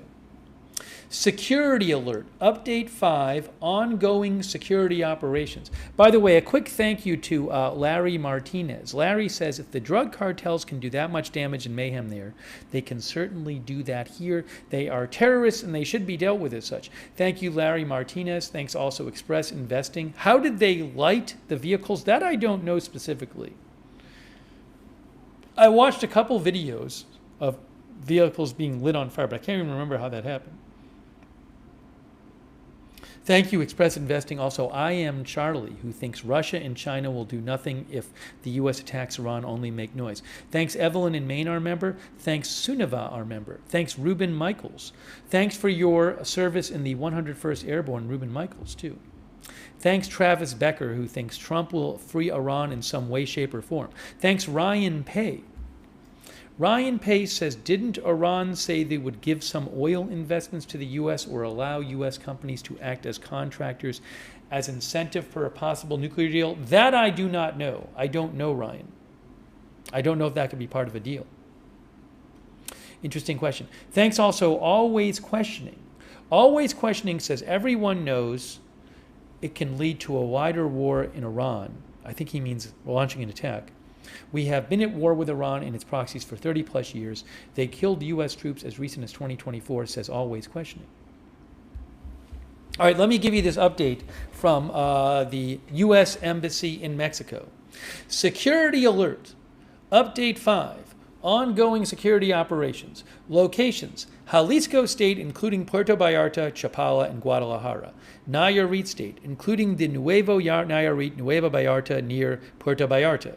Event, due to road blockages and criminal activity that related to security operations that took place yesterday, U.S. citizens in specific locations in Mexico are still urged to shelter in place. U.S. government staff in Guadalajara, Jalisco, Puerto Vallarta, Jalisco Nayarit, and Ciudad Guzman, Jalisco, are sheltering in place until all blockades are cleared, and we urge U.S. citizens to do the same. Okay. While incidents were reported yesterday, February 22nd, the situation has returned to normal in the following areas, and they list all of these areas.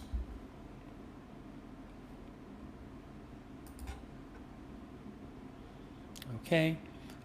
Skipping down a bit, all airports in Mexico are open, and most airports are operating normally. If you are traveling to via any airport other than Guadalajara or Puerto Vallarta, we have received no indication of any security-related flight disruptions. Check with your airline to confirm your flight status and schedule. Some, but not all, scheduled flights are departing from Guadalajara, and flights have begun departing Puerto Vallarta as well. If your flight to the U.S. is canceled, you may be able to book a connecting flight through another Mexican city. Multiple airlines are operating from Guadalajara and Puerto Vallarta as of this afternoon. Roads. We have no reports of road closures directed by local authorities, though some roads in Jalisco State, including between Guadalajara and Puerto Vallarta, are not yet fully reopened. So again, things appear to be getting back to normal there.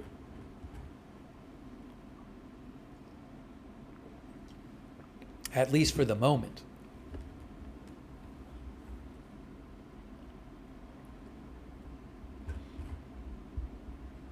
Gary thinks yesterday was just a flash in the pan.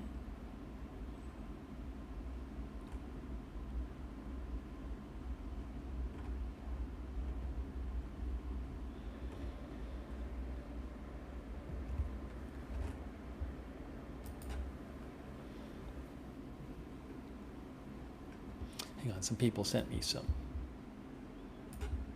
messages. I want to check. You can see here, AP says at least 73 people died in the attempt to capture a Mexican cartel leader in its violent aftermath. But the dead included 25 members of the Mexican National Guard and also some 30 criminal suspects killed in Jalisco and 4 others in Michoacan. Hold on a second here. Beth Sanchez said there were still reports. She heard there were some reports of criminal activity in Jalisco. That's what she said. I can't confirm that myself. Thank you, Beth, for writing in. It's possible.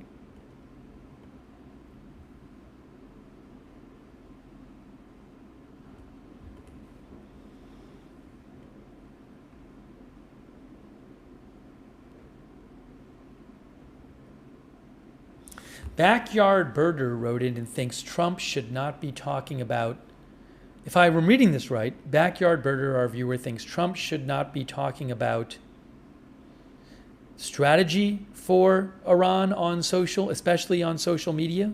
Just avoid even discussing the strategizing. Oh, Scuds Rambles sent me a post from the Jerusalem Post that said, the Gerald R. Ford aircraft carriers expect to arrive off Israel's coast today.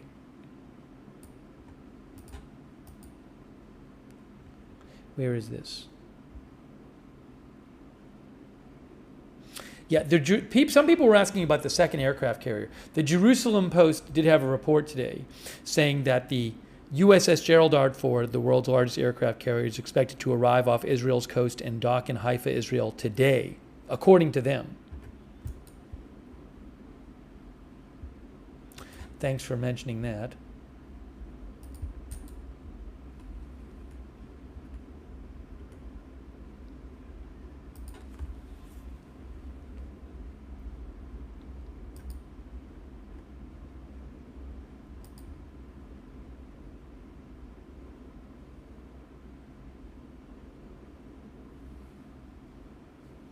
Dr. C. Duplantis mentioned another round of talks with Iran. Again, there is supposed to be on Thursday more negotiations between Iran and the U.S.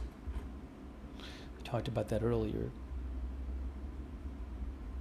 Alex Malarkey says, I am old enough to remember when Trump told the Iranian protesters that help is on the way. Last month, all of this waiting makes us look weak. Alex thinks the waiting makes us look weak.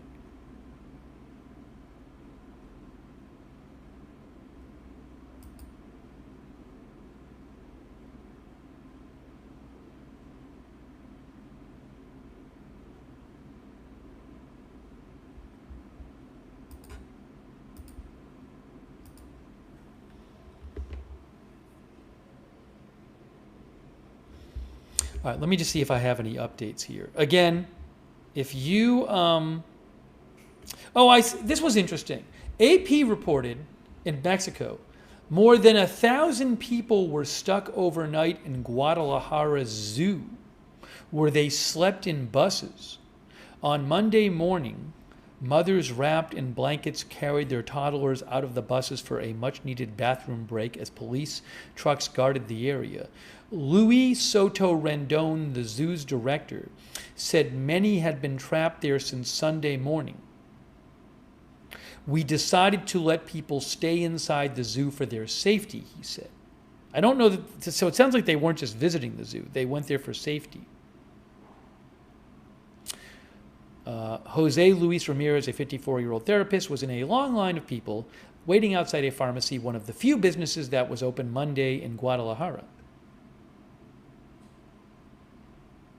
People were buying food, medicine, water, diapers, and baby formula from pharmacists through a chain door. It was Ramirez's first time leaving the house since violence erupted over the weekend, but he struck a hopeful tone.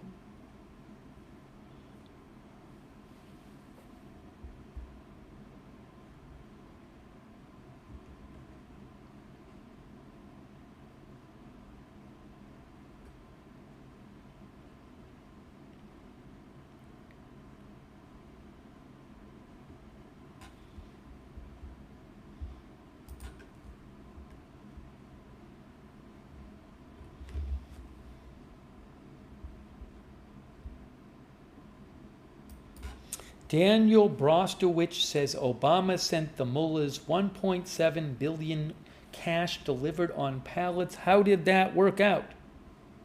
That's what Daniel said.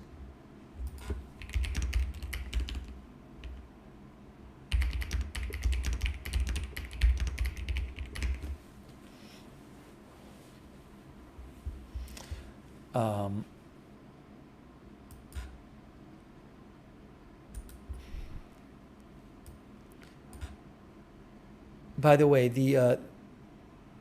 I know CNN reported in 2016, Obama administration secretly arranged a plane delivery of $400 million in cash on the same day Iran released 4 prisoners and formally implemented the nuclear deal. Anyways,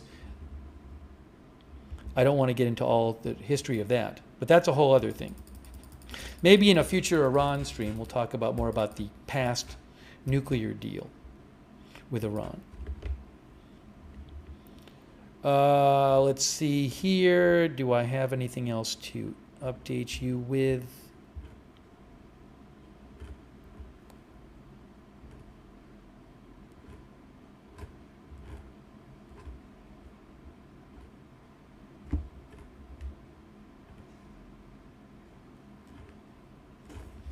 All right, we have been doing updates about Mexico and Iran during this stream. We showed the whole, if you missed it, we showed the whole press conference from Mexico that they gave earlier today about the operation and the aftermath. Then we talked about Iran and some new reports coming out from several outlets today claiming that the Joint Chiefs of Staff chairman has expressed concerns to President Trump over risks of an attack on Iran, particularly an extended attack on Iran. We talked about that, and Trump came out with a social media post saying those reports were false. We talked about that. We talked about some more Mexico stuff. Right now, I don't know that I have any big updates to give you on anything else. So I think we may be getting close to that time. I think. But let me say this. First of all, if something big happens later tonight, we'll come back on the air. Second of all, tomorrow night, we are going to be covering the State of the Union. We're definitely covering it. State of the Union, it's 9 p.m. Eastern is the speech, but we'll come on early. At latest 8 p.m. Eastern. I'm going to try to get on a little before that so we can talk about it, so we can get your comments on it, so we can take your predictions on it. So I hope you can be here tomorrow night for the State of the Union address, because we will be covering that. Okay? But again, I'll keep an eye on stuff, and if there's big developments tonight, we can cover it. But I think it's time. I think it's time to wrap up this stream. I really appreciate you guys being here for the coverage. Got to read a bunch of comments today. Appreciate people sending me news updates, sending me comments and questions, posting comments in the chat. So let's hope in Mexico that things don't flare up anytime again soon. But some articles we read told you that we don't know what's going to happen there, and could be more violence there, big violence. So we'll have to see what happens. Anyway, so I very much appreciate people joining the stream today. Hey, let's see here. Subscribe and follow Agenda Free TV. We cover all kinds of live breaking news without an agenda here. Agenda Free TV. Subscribe and follow. And I would suggest turning on the notifications. You never know when big news is going to happen, and I'll have to jump on the air. So if you want to get notified when we go live, the best way is to sign up for our free notifications we do through Discord. The moderators will post the link in the chat to sign up for the notifications. And you can also find the notification sign up link on YouTube and Facebook in the description of this broadcast. So sign up for those. Also, I will be posting updates, as I always do, on my X account. You can follow me there for breaking news updates. It is @Lookner on X. Follow me over there. I post when I'm not on the air and when I'm on the air too.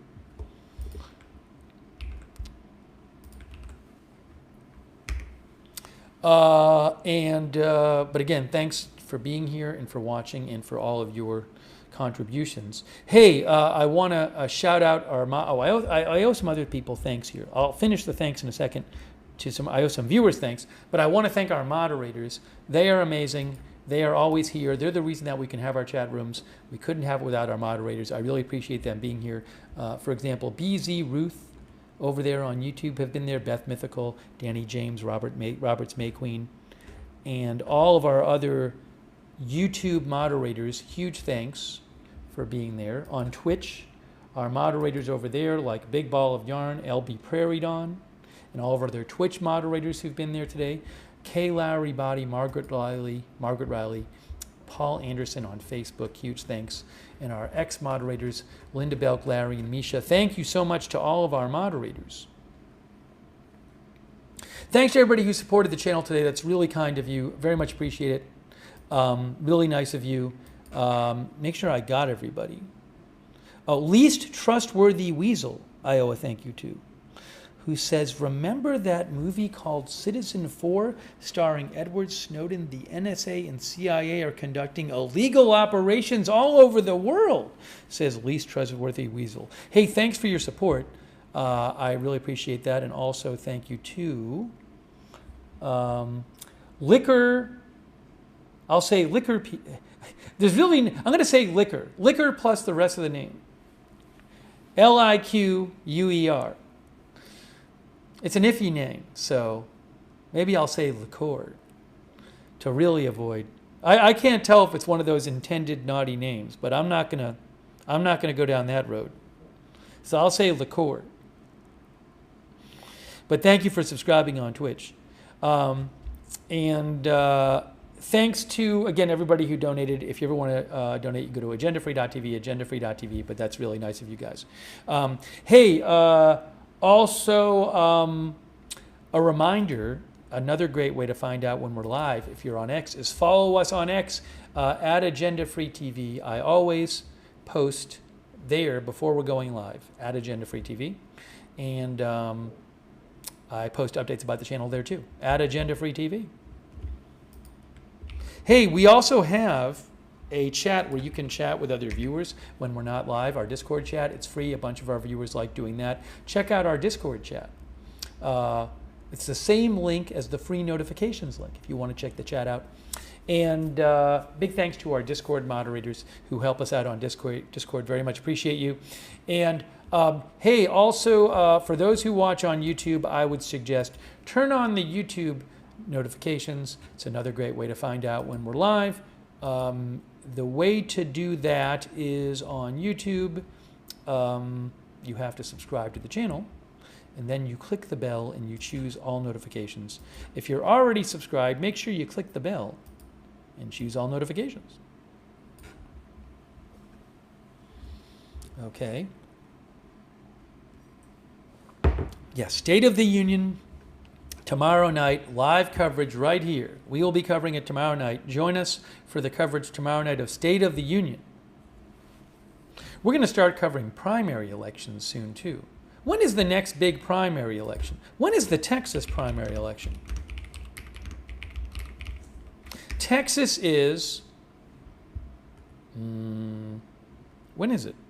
March 3rd, right? March 3rd? We'll be covering that. March 3rd is the Texas primary. So we're going to be starting to cover some of these important primaries in different states coming up. Okay. We'll definitely be covering that. Then I think there's an Artemis. When is the Artemis launch? You have to cover that too. I don't know that it's fixed yet. Launch gets pushed back. Artemis, I'm looking at an article here. NASA said yesterday preparing to roll back Artemis 2. A rollback would mean NASA would not launch Artemis 2 in the March launch window. The quick preparations enable NASA to potentially preserve the April launch window. Well, the next Artemis launch looks like it might not be until at least April. Evelyn says April. So, anyways, we'll keep an eye on that too. Hey, a shout out to our Facebook subscribers. Very much appreciate you supporting the channel. People like Louisa Knight and Michael Clayton, Christy Claft, Barry Eisler, Kay Lowry Body, Margaret Riley, all of our other Facebook subscribers. Thank you so much.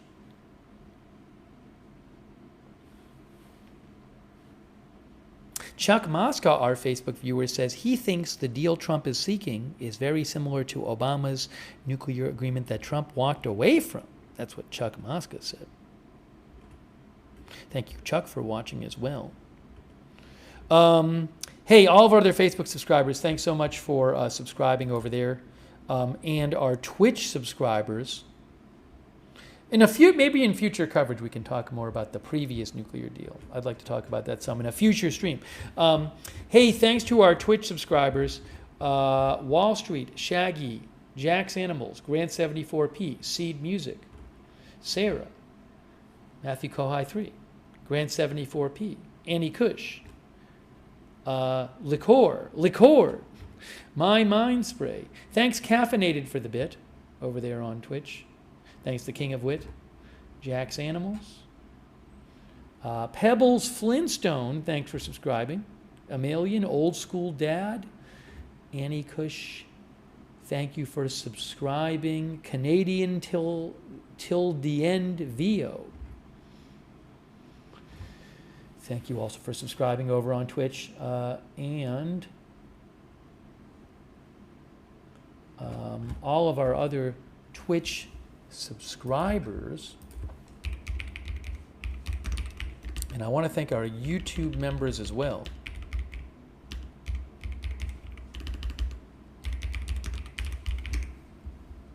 Hang on a moment here. Thanks so much to all of our YouTube members. Our new member, is that a new member? John Samples. John Samples and Nathal0224, thank you. And also Gary Baines for the memberships. Thanks so much, Gary Baines. And our other members like Platinum Dose, Miss M. Jean, Kiwi NZ, Evelyn in Maine, CAC813, Least Trustworthy Weasel. Sorry I didn't thank the members a bit earlier. Try to do that next time. Michael Avery, Dean R., Marcus Planespotting Germany, Express Investing, Ben Van, CAC, The Knight's Palace, Marcel Kern. Good to see you, Marcel. And all of our other viewers. Dina G, thanks for watching. Mom's Broke, Nocturnal Emissions. Thanks, Liam Mooney, for tuning in. And just a couple more here. Sedated Psycho. Holistic, thanks for watching. Simp Nasty, thanks for watching. Myrna Wheel, thank you. Cami Duda, thanks for watching. Sarah Smile. Simona Lopez. Judy Fishaw. All right, we are wrapping this up. Again, if there's big updates, if there's big new news tonight, we can do another live stream. And we will be covering tomorrow night the State of the Union. I hope you can be with us for our live coverage. We will watch it together and discuss it tomorrow, the State of the Union. All right, guys, that is it for now. Thanks so much. Oh, Owl Hippie, thanks for watching, our member. And Ewan Dude, our member. And Evelyn VAZ, our member as well. And Tastefit, thank you. All right, thanks for watching our update on the situation in Mexico and the situation with Iran as well. That is it for now, and we will see you soon with more live breaking news coverage right here at Agenda Free TV.